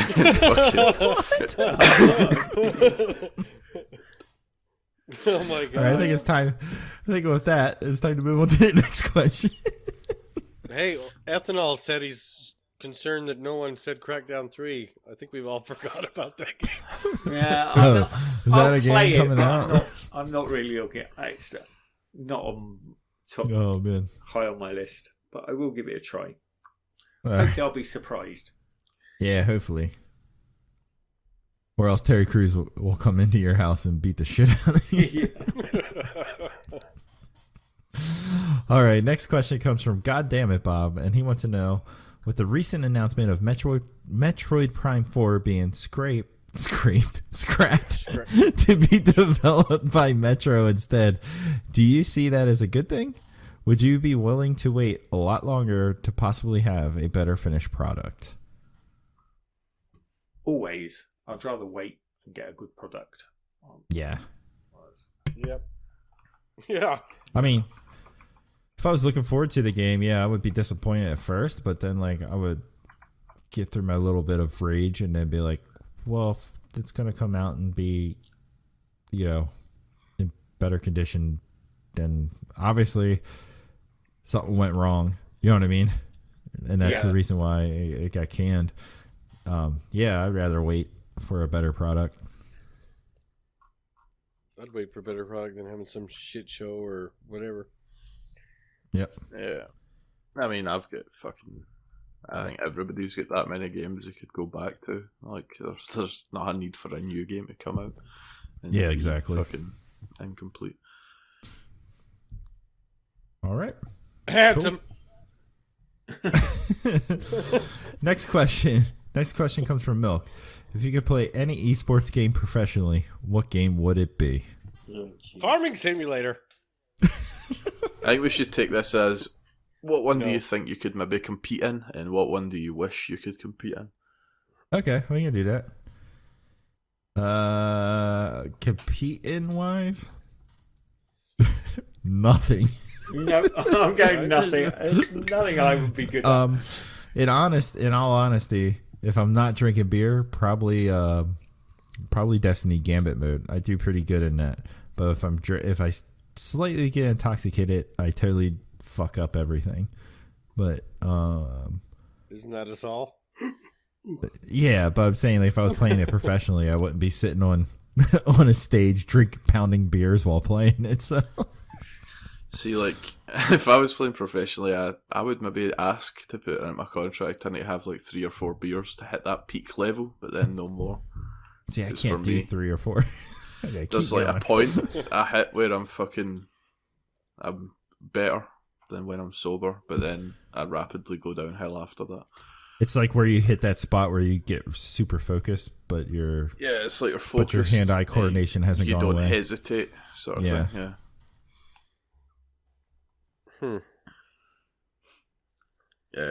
I think with more practice, Rocket League would probably be the one that would be realistic.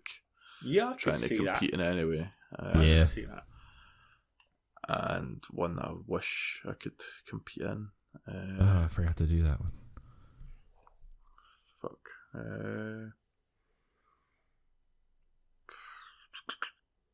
I'm gonna say Fortnite, just so I could stream it, cash in. That's true. You're good at that. You would make the coin. Top-rated Fortnite player, get your fucking subs and shit on Twitch or Mixer, and then move on. That's a good answer. God damn it. Surf's gonna go for ultimate mini golf. Mini golf, yeah. Professional player. I know, I'm crap. I'm just not good at multiplayer games. So I really don't know what to say on that one. I just wish I was good at anything. Any first-person shooter, I just wish I was good at any first-person shooter. I'm just crap at them. I could do the campaigns, but I just can't do multiplayer. So, right. Yeah. I just wish I could hold my own in any FPS. True. I agree with you there. What about you, Roz? Okay, what was the question again? Which one could I play professionally, and what one would I wish I could play? Yeah, what game do you think you would have a chance playing at professionally, and then what game do you wish you could like, not that you have the skill set to do it, but you wish you could do it, kind of thing? I'd have to go on the wish one, like Surf, any first-person shooter, because I suck big fat ass at those. And I don't know though. With the first-person shooter though, have a few beers and loosen up. I kind of not stress so much and kind of loosen up and do a little bit better, but still suck, but have fun. You know what I mean? Yeah. One I know I could probably be I guess okay at, I'd probably be Gears, because that game's was pretty good at Gears. Probably not now, but you know what I mean. Yeah. I get what you're saying. In the day, yeah. Yeah. All right, cool. So yeah, I'd pick Gears for that one. All right, and then Milk has a follow-up question. I don't understand this English. I think he misspelled. He used the wrong word there. He wants to know, what's your greatest fear? So we're getting a little deep here. Oh yeah. Preface this before. What? Hey. Fuck you saying? Just be the smart ass. Go ahead. Yeah. Obviously, it's going to be like fucking losing family or something fucking going wrong that way, money wise or some shit. So rule they things out. Make it like not something life ending or fucking terribly important. Make it like a trivial fear. Trivial fear. Yeah, like not something that's going to fucking ruin your whole life, like a family member dying or you're losing your job. Well, I mean, what's that going to do? I've already lost a wife to cancer. What's So my greatest fear I've lost 2 brothers. Like, I think all of I'm trying to death. avoid getting deep and serious. But like Raz, maybe suggest snakes or some shit based on. No. I'll say said. My actual like I hate fear. snakes. My actual irrational fear is planes. I'm scared of planes. Like not actual physical planes, but flying. I don't like flying. I freak out every time I fly. So I've only flown twice in my life. Yeah. I don't. When I flew to Key West for my honeymoon, I had to drink. I drank 5 vodka tonics before I got on the plane. And Dramamine. Yeah, I didn't take any pill. Like I won't. That's another thing. It's really hard for me. I'm on blood pressure medicine. I take that because I know I have to. My wife has to argue with me to take Tylenol when I have headaches because I just don't like pills. Mm-hmm. So I just got really drunk, and then when we flew in there, I didn't know that like I thought that we would like fly into like Tampa and then get on a smaller plane and then fly into Key West, but they actually fly the same plane, a full size plane, into Key West, but it's such a short runway that they dive hard and then slam the brakes, so it felt like we were crashing, and I was like freaking the fuck out the whole time. But that's my irrational fear. Like, even though like if you look at the stats and stuff, there's less plane crashes than car crashes every day, and I drive 40 miles to work every day, but yet I'm freaked out by planes for some reason. I think it's just the concept of like I'm not the one flying. When they come out with these stats though, like are they reflective? Is that like when they talk about fucking stats for countries, is that per capita? Like as in, is it taking into account the fact that there's much less fucking flights as opposed to fucking cars driving around? Yeah. I mean, they're like they take into all that. Like there's plane crashes do not happen often. You know what I mean? Often as car crashes. Yeah. Every day on my way to work, I usually get stuck in traffic because there's a car accident. Yep. You know what I mean? Yep. I can just picture you, Castle, on the flight, and then all of a sudden it's like Ark when you gotta defecate. Oh, yeah, but that's my. It's on the runway. That's I would say that's my. So like I guess like what you're saying too, it's like irrational like a small fear, like not the fucking obvious fucking ones that everybody would be scared of. Yeah. Right. Anybody else have one? Surf. Mine. I've sort of grown out a bit of mine. I've still got a completely stupid, irrational fear of spiders. But I'm getting better at that. But they're good. I know where that comes from. It's because my dad was absolutely petrified of spiders. Oh. So I picked that up off of him. And a really weird one, which is sort of poop related. But way to pick it back up. But I have grown out of this. At one point in my sort of late 20s, early 30s, I was really, really worried about going to the loo in public and there being no toilet paper, to the point where I always carried half a toilet roll in a bag with me. Oh, dude. I do not poop in public. I pooped in public once in my life.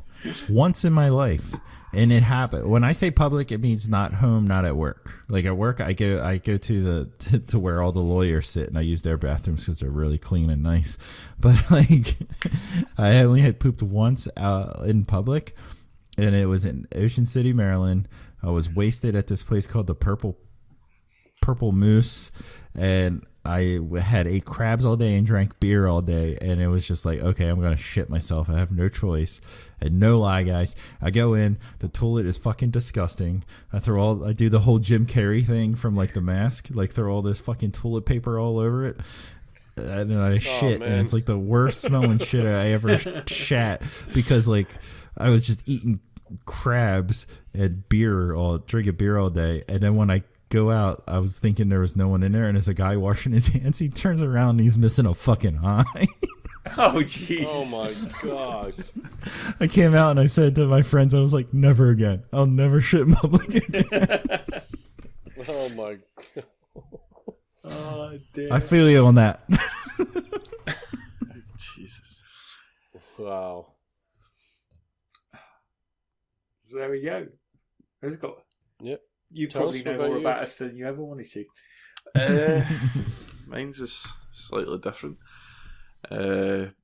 Being uncircumcised. Here we go. Is that your big scare that you will snapping my banjo? Oh, that is. I'm fucking terrified of that happening. I'm guessing American people will know what a banjo is when I'm talking about being uncircumcised. See, thanks for that. I'm petrified of that now. You thought about it. Oh man. So you know what a banjo is, yeah? Yeah, it's an instrument played down in the South. No, it's that little fucking thing that holds your fucking foreskin to your... I know. I'm just fucking with you. Oh, that would be fucking terrifying. Like, getting drunk and not realising it's happened is like one of the worst fucking things I can imagine. Oh, fuck, right. So, what were you, Raz? You snakes, or...? Yeah, I'm snakes. I hate snakes with a passion. Like when we first moved here, well, I was setting up the kids' basketball hoop and stuff, and it's got one of those water bases on it. You know, you put water in to hold it down. And I just happened to move it when it was empty to put it together, and there was just this tiny little, like, brown snake, but it's supposed to be peaceful like a garden snake. I grabbed whatever I could find right next to me and beat the shit out of it on the ground. I didn't even care if whatever it was I grabbed that I broke or whatever. I saw Turned out it was one of your children. No. Yeah, whooped the shit out of it with one of my kids. Here, come here. Pop, pop, pop, pop, pop. Like Hulk and fucking Loki. Yep. Puny god. Yeah, I just grabbed whatever and just whooped the shit out of it. I don't know. I have this thing with snakes. I don't know what it is. It's just, I don't know. Oh, fuck. They just freaked the shit out of me. Even it was just this tiny little thing, and I told my wife, and she's like, they're supposed to be good for the environment and help kill bugs and stuff. Why'd you have to kill it? I go, because I fucking hate snakes. I don't know. They just freaked me out, and just, I don't know, man. That was just like my first instinct, man. I just grabbed it. I didn't give a shit what it was. It could have been, like you said, one of the kids or something. I just would have beat the shit out of it to get rid of it and kill it. But, yeah. That, and then, anyone ever remember the movie, I don't have it Snakes now. on a Plane. No, not Snakes on a Plane. Maximum Overdrive. Yes. Where the cars appliances come to life? Yeah, Yeah. appliances come to life. I used to have a fear of appliances because that fucking movie is... Oh, yeah, I watched it as a kid. I watched it as a kid. It was... Oh, that was in my younger days, so suck it, Castle. No, I'm laughing at the little like GIF or GIF or whatever you call it that Organic put in. Look, he said our fears combined.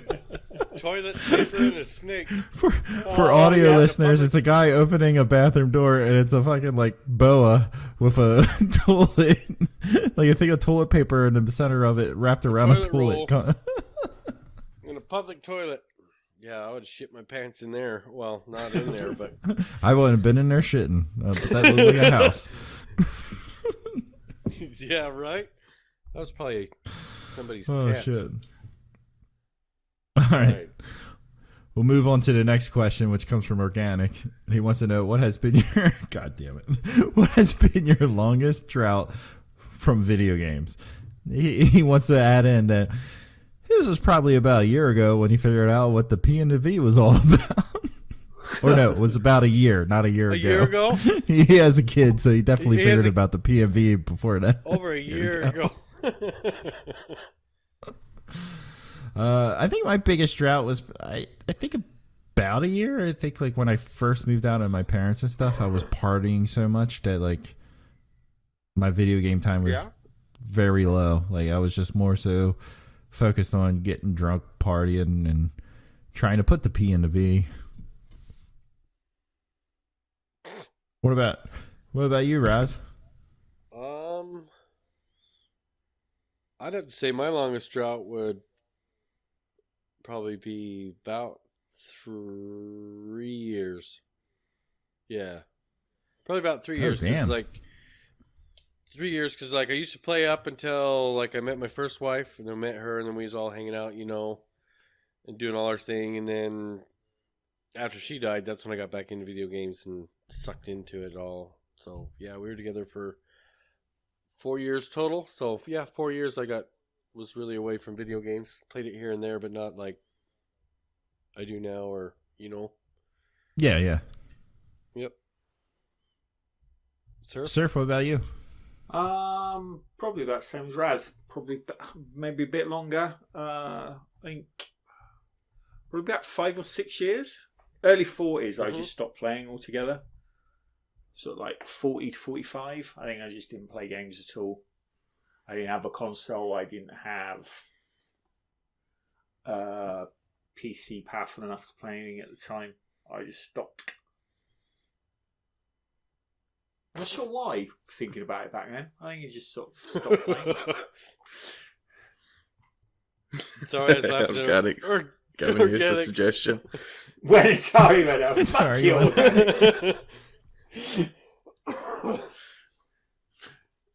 Yeah. So when would that have been? That would have been around about PS1, After PS2 time. Sort of around about Atari Jaguar. When the original, that sort of early PS1, 2 generation. I just wasn't playing at all back then. Fair enough. I can't even think. Like, apart from fucking, my biggest spell has probably been from like when I stopped playing the SNES to when I started PC gaming. Like fucking 12 to fucking 15ish or some shit, 11 to 15ish or something. First fucking major relationship I was in, I didn't play a lot, but that wasn't longer than that. No, that's not really. I mean, I suppose fucking I don't even see a break coming up or anything like that either. I think fucking the missus is accepted the way I am, so it's not going to change. Fucking yeah, that's basically it. Amazing. So a question then for you guys: do you still see yourself playing video games when you get to my age? I do. I'm not that far behind you, Surf. It's all going to be fucking VR fucking shit. Like, I think it'll be like the typical. Was that fucking book that just got made into the movie? Oh, Ready Player One. Yeah, I think that's what it'll be like. I mean, I don't know fucking if it'll be there quite yet, but I definitely think that's the way it's going, sort of thing. Oh yeah, I'd agree with that. I think it's definitely the way things are moving. Just, I mean, the people that are listening or viewers that haven't touched VR have just got it under. Like, it's nowhere near there yet, but, like, before you play it, you don't think it can be that good, and then after you've played it, you can't put into words just how immersive it can actually be. So I think, like, if you let yourself get immersed, it's nuts, and fucking, I can definitely see people wanting to live in a virtual world like that. Like the same way people got addicted to that fucking, what is it, Second Life Second or something Life, on PC? Yeah, Second Life, yep. Like a version of that or some shit. Basically, in VR, like you can live your Second Life, just like, again, I forgot the fucking thing that you reminded me of, that movie book. But that's, yeah, I'll still be playing, and it'll be even easier, basically, is what I'm saying, because when I'm too old to hold a controller, I'll just have to put a visor over my fucking eyes. Yeah, it's probably true. It probably will get easier. I was busy pissing, but what did you say your longest drought was? Between the SNES and whenever I got back in gaming, I think like 4 years or something, maybe at most. Man, so I was the shortest. Just that 1 year of I'm out of my parents' house. Let me party it up. Did you play video games all grown up? Like for me, there was definitely a spell where when I was out just playing, like with friends and doing shit. Oh yeah, I would go out and do shit, and I was very active in sports and stuff. I was very active in sports and stuff, but I still played video games as well. Yeah, I was only like... They weren't invented when I was... I'm sure I told the fucking story where my mum won a prize and she had a choice between a remote control car and a PlayStation. She picked the car. Yeah. That added to that drought. Way to go, Ma.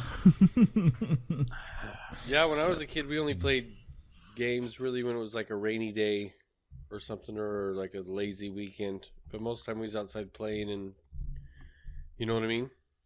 Oh, no. Me and my homeboy Dave Whitaker and my boy John Steyer, we were nerds. We were like, let's play these fucking video games. Then we'll go outside. Gosh.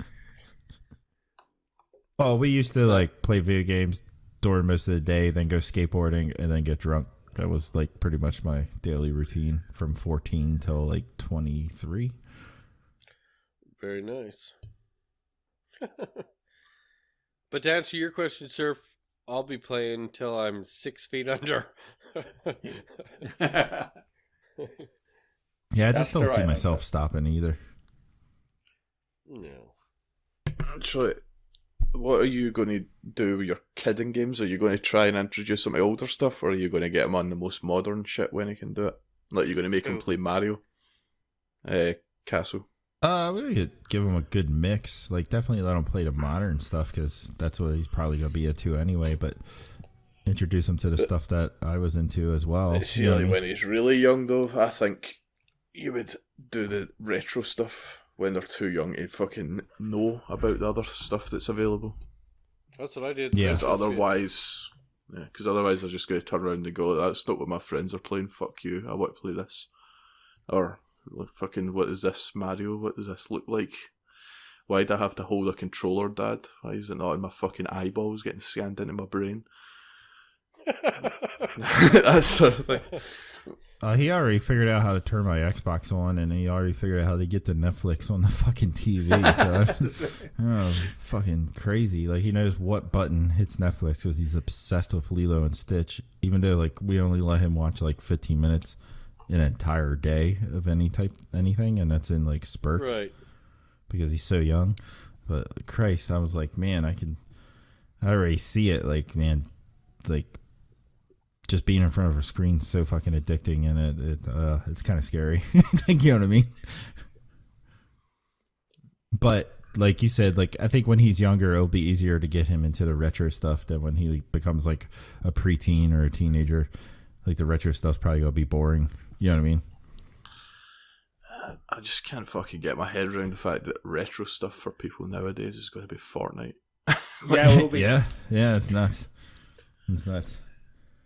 Well, Kabowski can't get his head around what the P and V's are. He wants to know what's the P and the V that Organic is talking about. Is it Potter and Voldemort?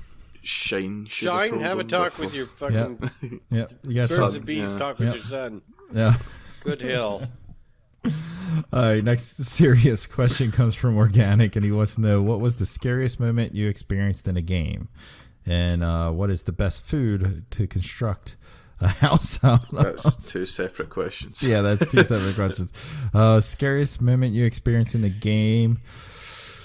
I would say had to be something in Outlast. Like the first time you run into that big motherfucker in Outlast when you're down in like it's like the water and shit, and I can't remember the exact moment.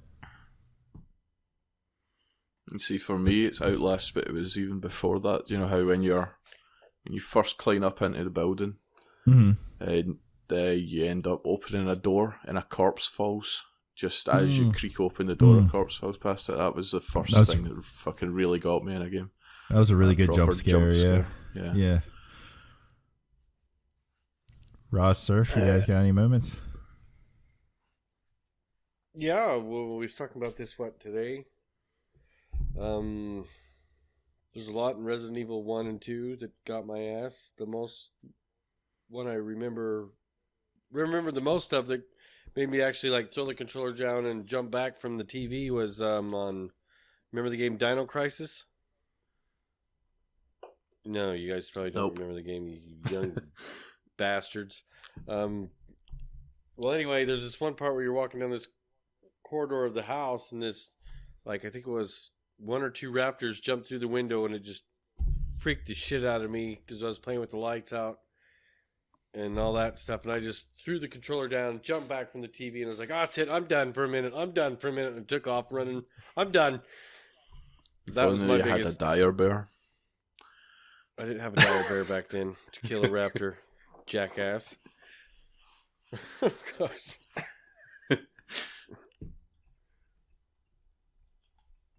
I think Surf's gone to the pisser too. I don't know. No. Oh, I'm back. No, he's back. Scariest moment in a game, Surf. Scariest moment in a game. It would have been in Alien Isolation, because it's the only game I know that really shit me up. Any point in Alien Isolation, that game really did a number on me. I can remember one night I was sat there. I actually thought, why am I playing video games at this point? Because I was playing a video game and my character on screen had been hiding in a cupboard for half an hour with me peeking out the window. And I'm thinking, right, this is my life, is it? Controlling a computer character as it cowers in a little cupboard for half an hour because I'm too frightened to come out. And I used to have to put the controller down because it would make my hands shake. Really? Oh, I take it you played on Xbox then? Yeah. Yeah, because I think if you played on PlayStation, you use the light bar, and if your hands shaked, that would give you away in cupboards and shit like that. Yeah, I think it was. Yeah, I remember. I think on the Xbox, I think you could. It was a Kinect feature or something. Yeah, it wasn't would pick up noises and stuff in the room and stuff. Yeah, like if you fucking screamed or some shit when you got a jump scare, the mic would pick that up and the alien would hear you, basically. Yeah, I think you would hear, if you were like hearing, because it would patrol around looking for you, and I think the Kinect, if you were like, it would pick up your breathing and stuff. It was, yeah. But that was only the first part, because like most things, after a couple of hours, it wears off and the fear goes away. But I think that was the only game that really shut me up. Early on, I found that difficult to play. So I'd go for the first couple of hours of Alien Isolation once the alien turns up, before the novelty wore off. Nice. Now, I guess Organics. I could say the most recent one. Oh, sorry. shit, Roz, my bad. Another recent one was Ark, when Toast was coming up behind me, scared the shit out of me in his dinosaur. Oh yeah, I must admit, at one point he made me run into that. I just turned around and there was chased over. What the fuck? I was like, I run for the house. I like just running up on people with wrecks and roaring at them when they're new in the game. Yeah, that was crazy. Because they don't even know if it's wild or not. They just fucking don't know what's going on. You know, no. I'm not supposed to be Organic something this big. Organic at chat pointed something out, and it was actually, he was like, not exactly entirely scary, but he was talking about when the Psychomantis fight, breaking the fourth wall, about deleting saves and just like fucking with you and stuff. You had to switch your like controller. Was that also like? Didn't you have to like switch your controller to? You had to go into port 2, or else you'd block everything you done or dodge it. Yep. I can't remember. I remember that. Hearing about that. There's another JPRG game, or I can't even say it. JRPG game that pretends to delete all your save files, isn't there? But I can't remember the name. I imagine that would be pretty scary. Oh, that would freak me out. I think towards the end, I think one of the characters just pretends it goes through the action. It looks like it's deleting all your save files, but it doesn't. Oh, that's just a game developer being messed a up. That's messed up. All right, let's move on to Organic's next question, which is, what is the best food to construct a house out of? Danish pastries. Gingerbread? Okay. What'd you say, sir? Danish pastries. Danish pastries? Do they just get like super hard or something? They can get quite hard. Okay. Toast? Fuck knows. Some sort of bread.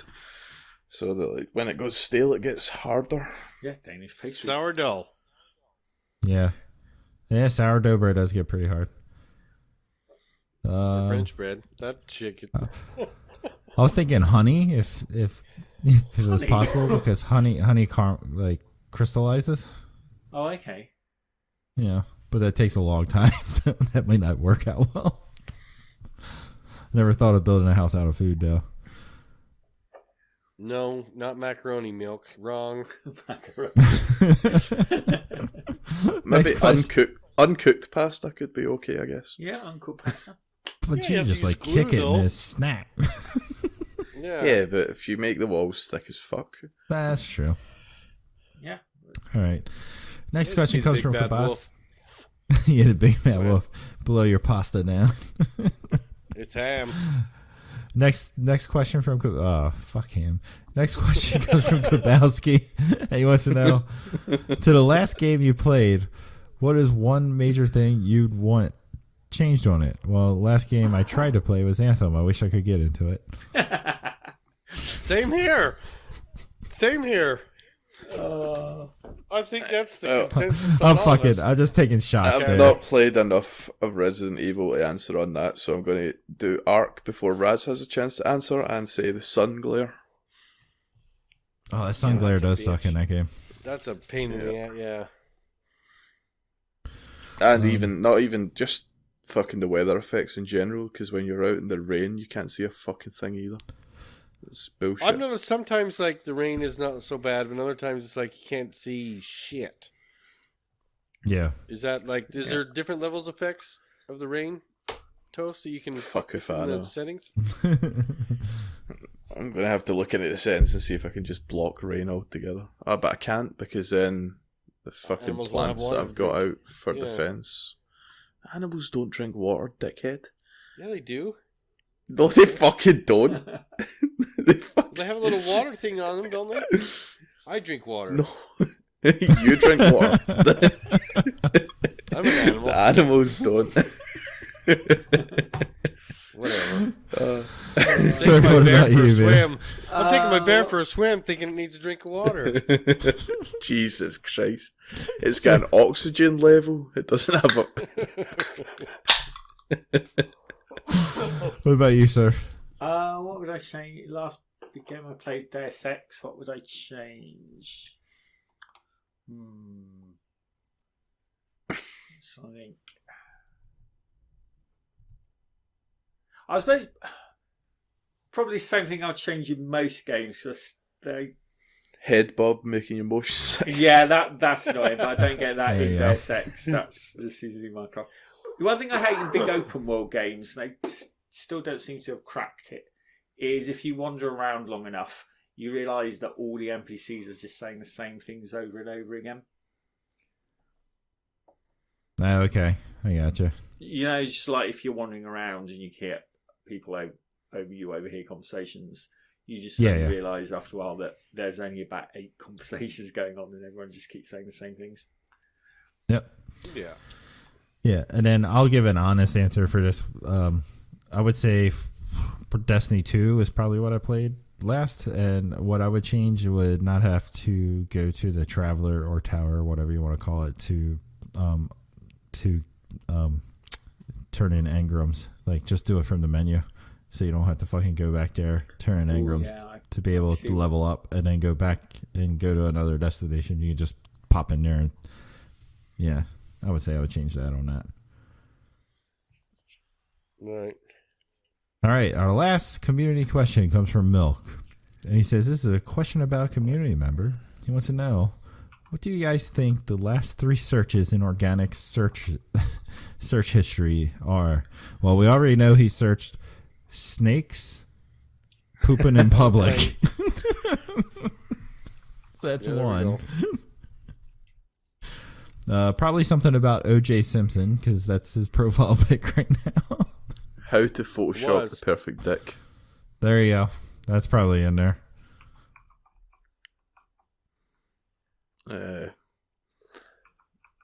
Other gaming communities. Okay. He probably Googled one of his last searches, how to make it on my own.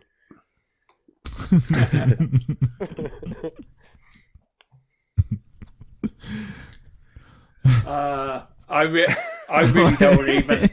don't want to even think about what might be. Well, he just said he does. He said he doesn't have a search history. I think he's pretty smart. Probably the answer he does in private browsing. I'm almost positive.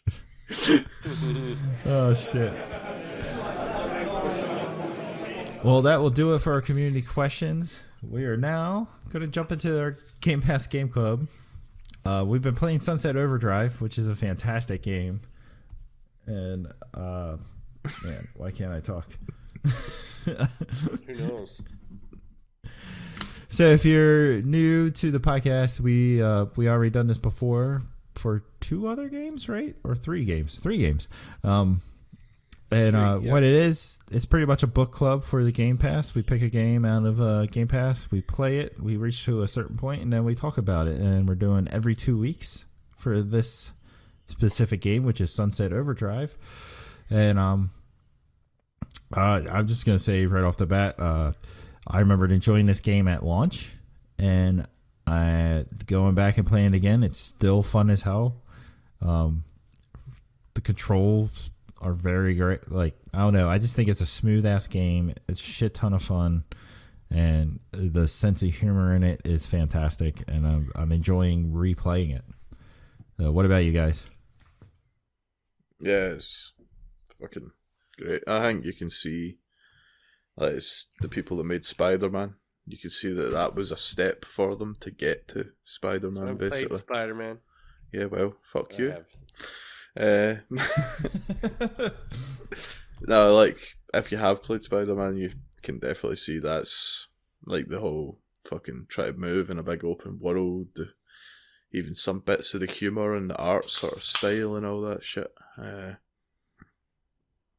just makes it fucking seem like, why the fuck did Microsoft let them go? Yeah. Right. No, well, I think Organic's feedback that he gave touches on that as well, so we can talk about that properly when we read that. But I mean, I don't know about you guys. Like, I'd played it before, and jumping back in felt a little bit shit, not having all my upgraded abilities. But then within like 2 minutes of fucking getting used to jumping and grinding, I was already flying all over the place. Loving it. Yeah. It takes a while to get used to the controls, and then like the entire time I was playing, because like the whole tutorial situation, it doesn't tell you about like how to go faster while grinding for a while.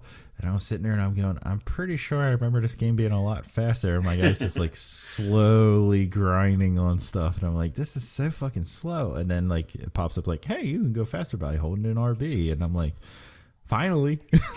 You know what I mean? Yeah. No, it's just a fucking good game. It's just a shame that fucking it never got. I think it was just the whole problem of it came out early in the fucking life cycle when nobody paid attention to the Xbox. Same way Rise got fucking no real attention. Well, although it wasn't a fucking masterpiece, it was a technical fucking still milestone sort of thing. I thought this Rise game, had come out. Sorry. Good. I was gonna say, didn't this game come out like just after the Xbox One launched? Yeah, it was within the first year, I think. Yeah. Okay.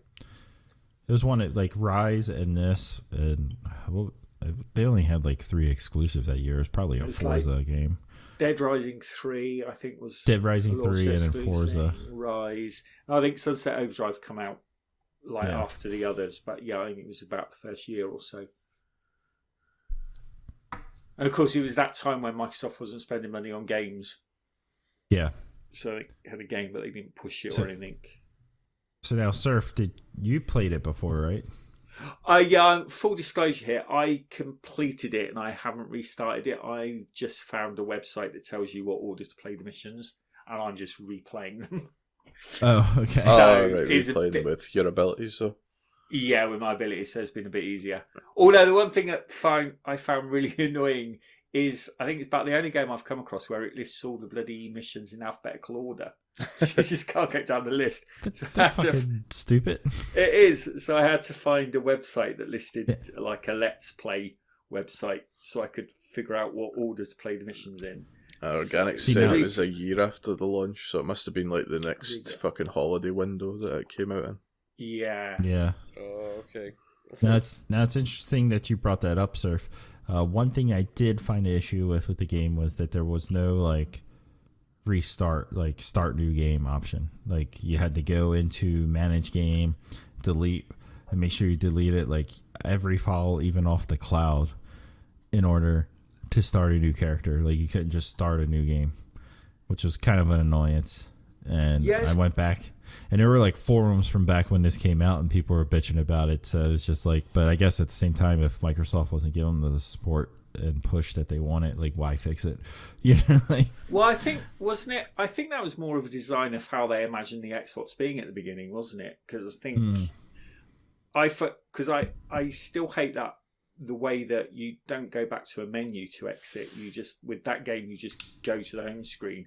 There isn't any exit, is there? If you want to stop playing it, you just launch another game, and it just remembers where you were. I think a lot of the games early in the console generation were like that. I think it was that sort of idea that next time you turn the Xbox on, it would just automatically pick up. I mean, in its defense, though, like, it's not the sort of game where you would like the fact that they've put in the fact you can replay every mission. There's no reason to restart. Yeah, that's true. Yeah, I guess it would be rare for a rare thing for people going back and like, I'm going to play this again. Yeah, like if you wanted to replay it, all my you would do what yeah. Surf has done. True. You wouldn't delete your save and start fresh, sort of thing. But I did, because I want the full experience. That's what I've done as well. Yeah. So I'm getting new personal bests on all the early missions because I used to play them that much quicker. So I've got all the abilities. Now, Roz, this is your first time playing it, right? Yes. And what is your as a first time as a person first time playing it? What are your thoughts? Okay, well, I picked it up. What was it? When was it? Games with Gold? A couple of years ago. A while ago, yeah. Yeah. Yeah, I picked it up when it was Games with Gold. Played like the first 2 missions, put it down. And now that we picked it up, like I picked it up, remembered where I was at, which I don't know how, because I was on the rooftop of that gas station or whatever. Mm-hmm. And I was trying to get used to the jumping around, grinding and stuff. I'm like, all right, this shit's pissing me off. But you have to do that in order to not have those. What are those? Like JTF assholes coming after you and ODs. Yeah. But it's fun. I'm loving it. I think played way past the first checkpoint. Ooh. How dare you? I know, that's cool. Man. I know. I just got into it, man. I was sitting there going like, I'm all looking on Discord or what Toast put, and I'm like, Oh shit! I did that like 4 missions ago. Did any of you do the side mission? So, which one? Right towards the start. It's basically a Breaking Bad thing. No. There's a character called Jesse, and he's fucking talking about his next batch of this blue fucking stuff. What? Yep. Can I go back and do this? Yeah, the side mission will be there, I'm sure. Oh yeah, I did that one. I remember doing that one. Yeah. It's just a good wee nod to it, because it's like the character's made up to him and it sounds like him and all that, and then at some point it tells you how about you throw the barrel down, because that'll cause an explosion and a chain reaction, blah blah blah, and if you do it, then he'll scream out "Science, bitch," just like the character in fucking Breaking Bad. I think, kind of gives you a timestamp. That was good. I think it Kind of gives you a timestamp of the game too. Yeah. I think it is the actor. I think it might even be him voicing it. To be honest, yeah. I think it is. I seem to remember when it came out. Yeah, it was like after you first get to the base, and you're told to go down and meet the fucking, I can't remember what the fuck his name is, the coach type guy, like the older dude. Aye, Walter. Yeah, the old guy. When you have to go down and meet him, it's like a blue checkmark icon. That's the side missions, and you end up going past it if you go down a certain route, basically. So I just done it as I passed it. Yeah, it's so good. No, there's plenty of sort of good game. humor. I like nods the humor and everything. Yeah. I don't know why, but I fucking like the spawn-in animation and all that. Like every so often, like there's a portal spawn-in where you like spawn in and you fucking sort of like drop between the top portal and the lower portal a couple of times. And there's another one where it's like Bill and Ted's the phone booth. Yeah, and then there's one where the camera's right up and your guy turns around, gets pissed off and punches it back because it's too close and stuff. Yeah. And even the tutorial stuff, like breaking the third wall about the random voice comes in his head telling him to pause and go to this menu option to unlock his skills and stuff. And then like, you know the rule. You know the rules of 3 in a video game. Like all that type of shit. Yeah, it's fucking great. Yeah. I don't know why, the respawn animations are great. They are. It's just a fantastic game. It really looked it up, and it turns out that they've said they're interested in doing a sequel, but they would need to find somebody to publish it for them. Insomniac own all the rights to it. That was as of like 4 or 5 months ago. So damn, Spider-Man hasn't put them off. Like they're still interested. Oh man, please do it. Please do it. Yeah, Microsoft might pick up the second one. Yeah, Microsoft, pick it up, man. This is now Phil's in charge. You thought they would. Well, now since we put our like little 2 cents in, we got some write-ins from the community, so we'll jump into that. First up, it comes from Organic, and his Sunset input is that I haven't recently played Sunset since the original release date 4+ years ago. I am jealous of the people checking this out for the first time because after beating it and having all weapons and player movements unlocked, it's so hard to get full enjoyment out of replaying it early in the game. The style in the game is still top-notch, and the whole fourth wall breaking moments from respawns to acknowledging most missions are just fetch quests and that really make no sense is brilliant. Cracked me up that just hours after you get attacked in an apartment, you meet the group at the brewery that has an entire base built into amp stations essentially hours after the energy drink party. One thing I don't miss from playing an older X1 game is the automatic game capture moments. That does suck. Shocking that 4 years later, Xbox still has not given us a better solution to clean up recordings.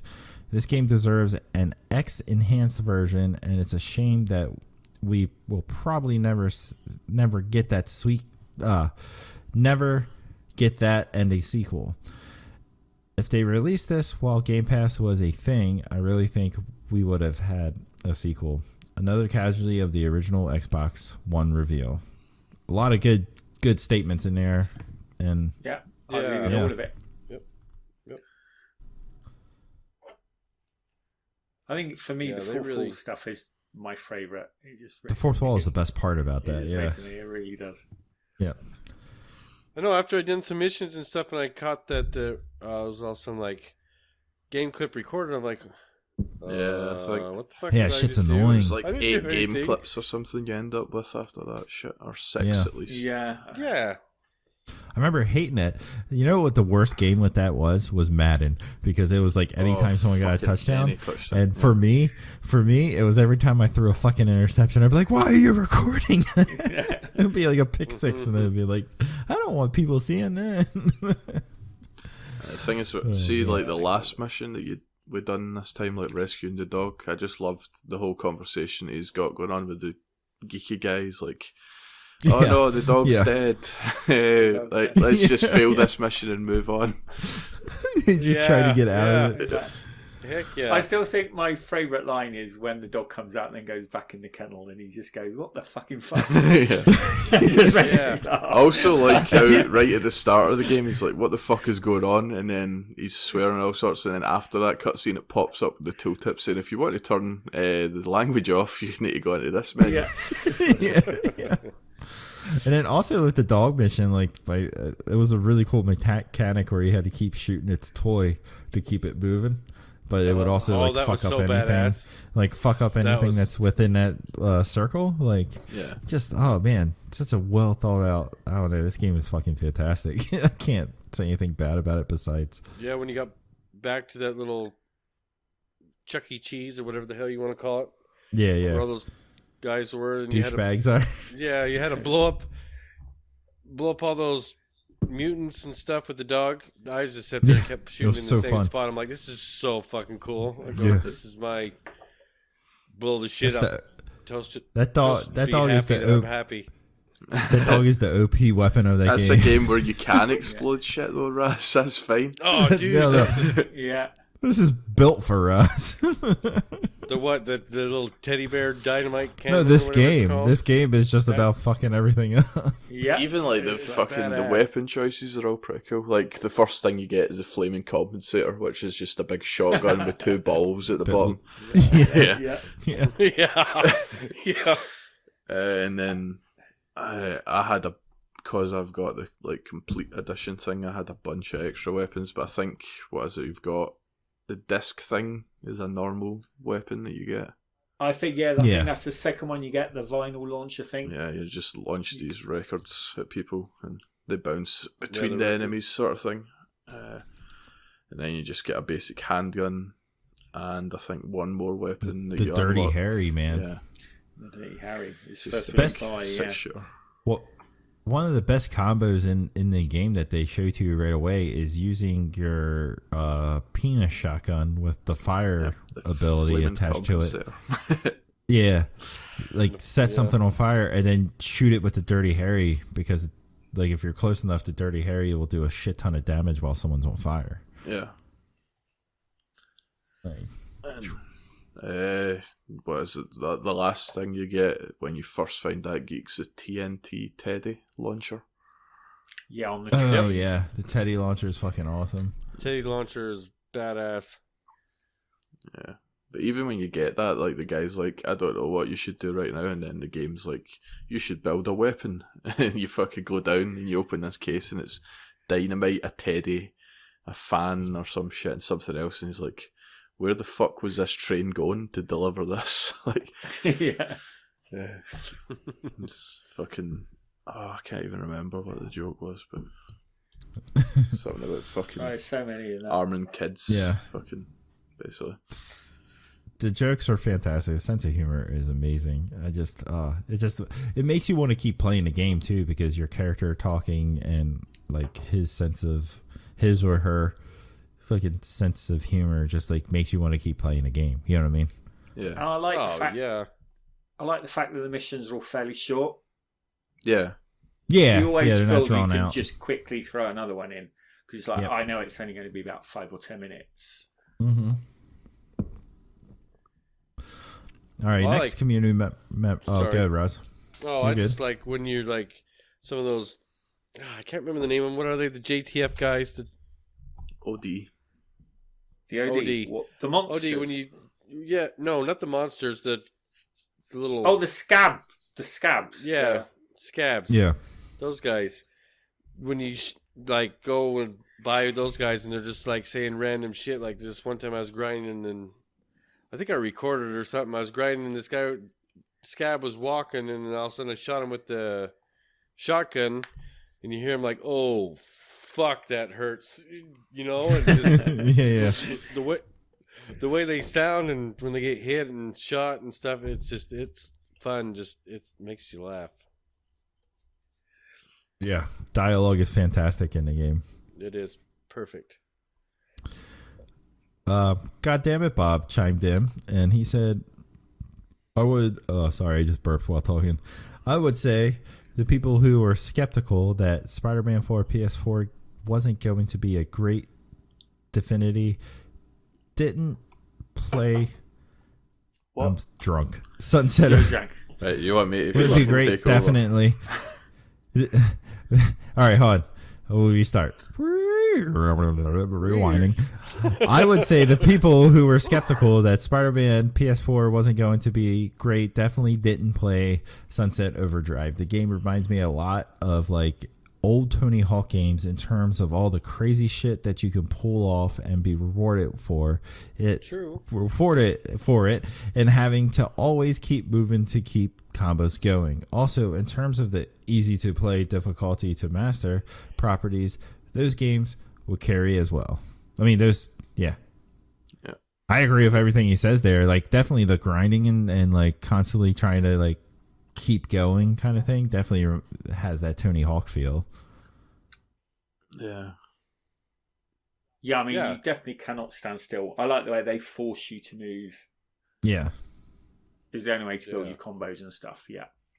And then when I found out that these guys were doing a Spider-Man game, it was after I played this, and I was just kind of like, well, fuck, they're going to do a fantastic job. You know what I mean?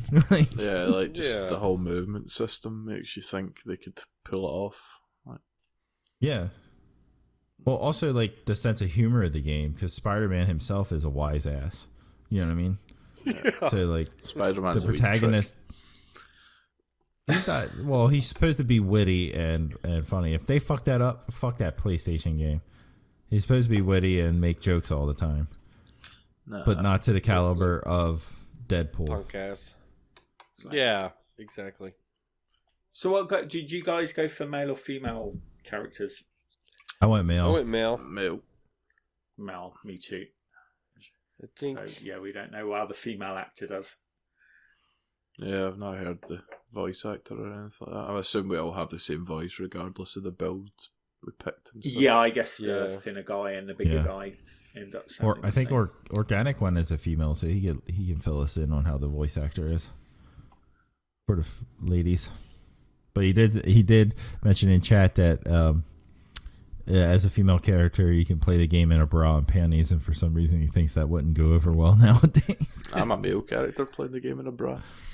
Yeah, you can play it's a bit like Dead Rising in that fact. You can wear what you want. Put the picture in Discord. No, I was thinking about. I was going to do a female character, but when I loaded up the game at first and I had my old save, I thought, fuck it, I'll just copy the original character I had instead of making something new, because this is might be talking about it as if it was the first time playing or some shit. Yeah. I would have definitely. I see organics, yeah. I put mine in the Game Pass channel at some point tonight, I think. I think there's a nice shot of mine. I'm saying I'll stick it in 16 ounce. Yeah, throw it in the Game Pass channel. Like I threw mine in there, Organic threw his in, Toast threw his in there, and anyone else playing along, if you're part of Discord, throw it in that Game Pass channel. Picture of your character. Yep. And the next checkpoint is just going to be the next fucking 6 missions. Okay. 6. Okay. Basically, it works out that we do 6 missions each time or something, and that's 4 sort of different sessions over 2 months. Because it's 2 weeks each time. I only have like 2 missions to do then. Speaking of checkpoints, our buddy Moose wrote in, and he said it is tough to stop at the checkpoint. There's a lot going on control-wise, but once you get it all down, this game is going to be a shit ton of fun. Well, the beauty is you can carry on playing around in the game world without moving on to the next mission. So, next 6 missions, and in 2 weeks, we'll be talking about this shit again. Yeah, basically, the next 6 missions takes you up to It's Me Fizzy, which is the Fizzy boss fight. 2 missions in Act 2. Okay. It's another good sort of spot to cut it off, because you don't want to stop right before it or right after it, sort of thing. Yep. Good deal. Right. Well, I remember you saying, like, the dog mission is where you need to stop, and I was like, when I got there, I was like, I don't even feel like I played it that long, and up to there is basically what I determined was like a tutorial thing, because up to that mission you're getting taught different mechanics and all that sort of shit, and then it kind of lets you do your own thing a little bit more after that.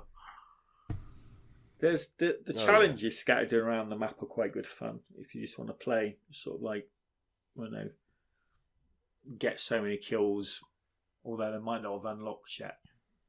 I wish I could slap the shit out of the college nerds. Anyway, the Fizzy boss fight as well is actually 8 missions, but okay, we'll be able to fucking do it. Cool. It'll work. All right, guys, and with that, it'll bring us to our last call, which this week our last call subject is: should closed betas / demos work? Anthem woes, ladies and gentlemen. Anthem woes. The Anthem VIP demo weekend has got off to a very rocky start, with many players not being able to get in. Many people are blaming it on the fact that people who pre-ordered the game were given 3 codes to pass it on to friends, with far more players than expected. That has caused major issues. EA have issued 2 main update statements. Turns out to not be a server capacity issue. Seems to be a different issue that didn't come up in previous scale testing. Teams are on it.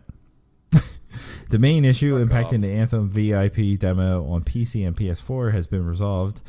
Anyone who has had an issue on those platforms should restart the game and attempt to join again. Our team is still working on fixing the issues. The issues for the Xbox One. So, this is the thing. We're talking about, okay, it's closed beta. We all know betas are going to have issues. Demo. They call it a demo. It's a fucking beta. Even though it's a closed beta, should you go in expecting it to work is the thing. And my perspective on the thing is, the first hour, I expect there to be login issues, because it's going to get hammered. It's going to be just a ton of traffic, you know. It's similar to like what a DDoS attack or whatever. Yeah. It's just ton of traffic, so you're going to have issues. So that first hour is going to be a pain, maybe 2 hours. But this game, I have yet to see anyone really say that they're playing it on the Xbox One. So it would be literally 12 hours now if no one's playing it yet. Before we start recording this podcast, it would have been reached 9 hours. So should, at the time that you are involved in something that's considered a closed beta, VIP is what they put on it, but like a closed beta, should it actually work? What are your thoughts? If it's paid for, which this one is, it should work, or at the very least you should get the promised time that you got on it. So it's been 12 hours, so they extend the beta another 12 hours minimum, sort of thing. When it's a open beta, that's a stress test thing and all that bullshit. Yes. But the fact that this one's behind a paywall is the issue for me. Well, I think were you saying, Castle, if they've actually called it a demo, then I think it's even worse. Yeah, because I would expect a demo to work. I would expect demos are supposed to work. Yeah, closed beta, fair enough. As long as, like Toast said, if they extend the length so you get the same amount of time, especially if it's a pre-order bonus sort of thing, that's fine. You get a few issues getting on. But I would expect those to just last an hour or so. You would thought, I mean, this happens every single time with multiplayer games. You'd think they would have a team ready just to scale the server size up if it looked like they were going to be having problems. You thought all companies would know to do that by now, because it seems to happen every single time. Yeah, like for me, I think the whole server scaling thing, it just comes down to cost. I think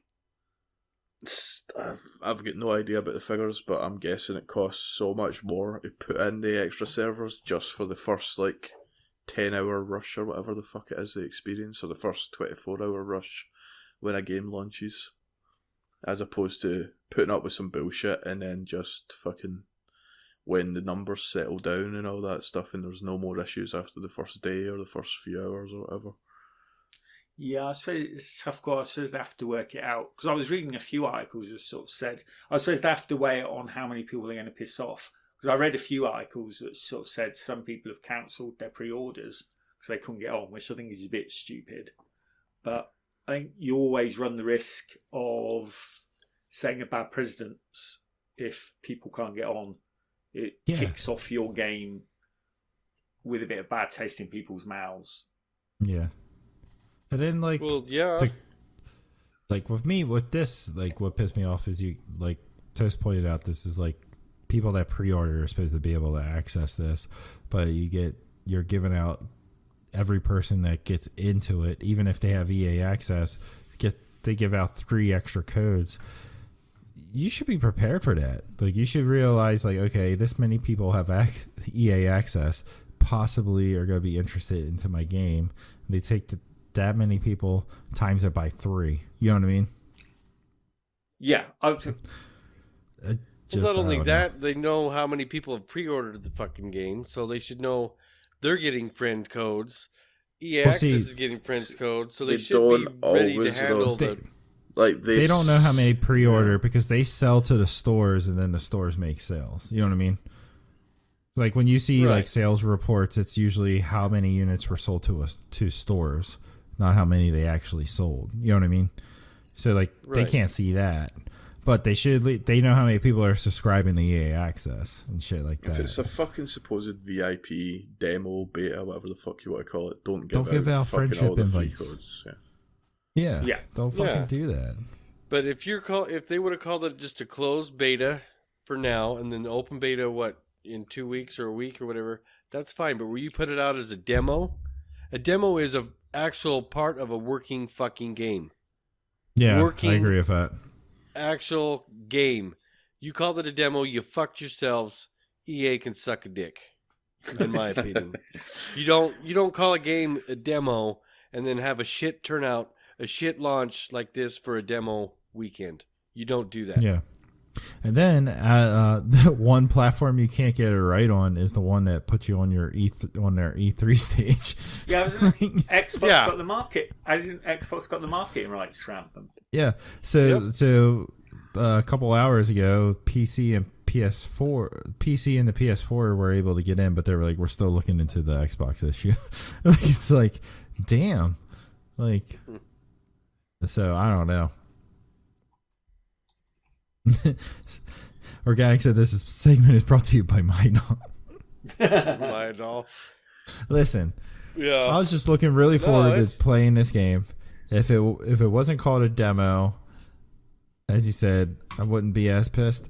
And even as a demo, I expected the login issues.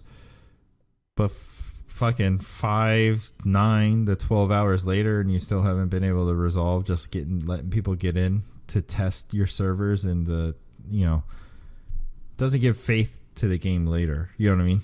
Well, or they get in, what was it? Kaboski got in just a little while ago, and then he does one mission, then hits a load screen, and then it fucking dashboards him. Yeah. I mean, come on. Toast and I both got to select our voice and got dashboard. That's what happened to me earlier when I tried to jump on before the cast. I was trying to jump on and play before the cast, but it did that and then dashboard me. Then it would just sit there on the menu screen. Don't get me wrong, it's a badass menu screen, and I love the music that's playing. But that's not gonna make me happy. It's just, it's bullshit. Is what it is. It's straight up. See, I'm not as pissed off as all you guys. If they extend it for whatever amount has been down, or they fucking do something to make up for the downtime for people that paid, I don't care. If this is an issue that's been identified and it means it's not going to be a problem at launch, I'm happier. No, yeah, it would be better if it's not a problem at launch, but I'm being selfish. It is. Today was probably the only day I would get a chance to play the fucking thing, and I wasted $5 on EA Access, motherfuckers. But at the same time, I mean, like, EA doesn't have like the greatest, not everyone's like, EA's the publisher. It's gonna be great. You know what I mean? And we were saying from the get-go, like, Anthem has to have a perfect launch because of the shit that happened with Star Wars Battlefront, and this isn't a good step. This isn't a good step towards that goal. You know what I mean? I don't fucking think it's a step towards a launch, though. It's a demo or beta. Like when I say they need to have a perfect launch, I'm saying day one of the game coming out, they need to be good. Whatever they do in the fucking build up, as long as I get what I paid for. Like, it didn't fucking come out the dates. Like, right now, I'm just looking at it, it didn't come out the fucking dates that I fucking paid for or whatever. But if they make it right by offering a different weekend where I get fucking access or something, I'll be fine. It's different when you, like, for Castle, that you bought fucking a month of EA access to play it. That's different for you. I just pre-ordered the game and get guaranteed early access, so if they change the date on me, that doesn't matter, whereas you've bought a specific month to be able to play it. So you're in a slightly that's because situation. my GameShare partner is going to buy the game. But the game launches here in what? End of 3 weeks. 4 weeks? 3 weeks. So just about, Yep. So it's good that they identified it then, isn't it? But the thing is, it didn't only just crash their little demo, it crashed their entire fucking service. Like, every game involving EA, they couldn't log in. According to Ryan. Yeah, that's kind of scary. You know what I mean? Yeah, I think one major flaw that EA have is all their servers are obviously running off this fucking one infrastructure instead of segregating them. Yeah, they need to distribute. Because, like, when Titanfall 2 came out, I'm sure that had some issues, and you couldn't, or when Battlefield, there was some game that came out and it meant you couldn't fucking play the other one because of the server issues that they had. Like, that's fucking nonsense. That's stupid. You should really segregate that.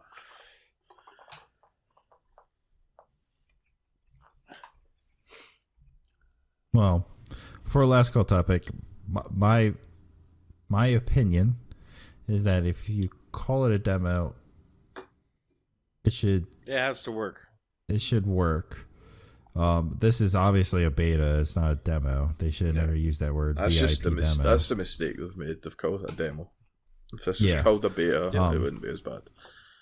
Yeah, but I would still not be happy with it. I mean, I expect, like, for the first, like, 2 to 3 hours there would be issues, but, like, for the whole first day, like, people still not being able to log in, to even log in on one specific system is kind of I would like to see why just the Xbox is having so much issues. If it's something on Microsoft's end, then, like, you can't get pissed at EA. It has to be, what the fuck, I would imagine blame them for that. I would imagine, even though Microsoft have got the marketing deal, I think they probably look at the number of players on each platform, and probably Xbox One has got the smallest number, and they fix the larger numbers first, would be my guess on that. That's true. I definitely disagree with that. Because Xbox is the only place with EA access, so that's a massive pull. That's a huge group. Massive. Yeah, that's true. I'd forgotten EA access. PlayStation doesn't have EA access. First. PC has Oracle or whatever the fuck it's called, which is the same thing as EA access. Whatever, isn't it? Yeah. Good point. I'd forgotten EA access. That is true. It might just be that fucking there's some slightly different, like, they're working off the same architecture, but there's obviously fucking differences in the system. So maybe the difference between Xbox and the rest is what's fucking stopping the fix. Someone's using here you go, Surf. Someone's using someone's using the space bar instead of tab. Yeah, it could might well be that. Well, like I was telling Surf earlier, like you see some streamers and stuff that are streaming Anthem, and then like you see people ask them, well, I wish I could get into the game. Oh, I got very lucky to get into the game. It's like, bull fucking shit, you got lucky to get into the game. I don't believe that. Fuck off. Nah, it's a lottery ticket right now. I'm calling bullshit. Like fucking Gathalion was in it, and he get fucking disconnected like 4 times and fucking kicked out, and then he couldn't get in at all. Like, there's no way they're fucking specifying individual accounts and giving them access. That would be way too much effort. Wouldn't be worth the money. And I mean, out of the group that run with Gathalion, like Broman and all that sort of stuff, like he was the only one that got on consistently. None of the rest could get on, and they're all fucking like I don't know. I'm just taking it from Destiny streamers that I know. They were all the big Destiny streamers, sort of thing. Yeah, you would want those guys to get into your game. Like only 10% of that group was getting in, sort of thing. I don't know. We're all disappointed here at 16 Ounce Gaming that we didn't get to play Anthem. Some of us are thinking logically. Others, we feel like we got kicked in the nuts and we're angry game nerds. But that's how life goes. Why not? And that will end this episode of 16 Ounce Gaming Podcast. Please join us on Discord. Give us a follow on Twitter and Instagram at 16 Ounce Gaming. 16 ounce _ gaming on Facebook and YouTube at 16 ounce gaming family. Review us on iTunes, it does help out. Make sure you even download those episodes if you want to listen to them in the future. Save yourself some fucking data, give us them downloads. Tell your friends about us. Thanks for tuning in, and we will see you all next week. Cheers. Cheers everyone. Demo my ass.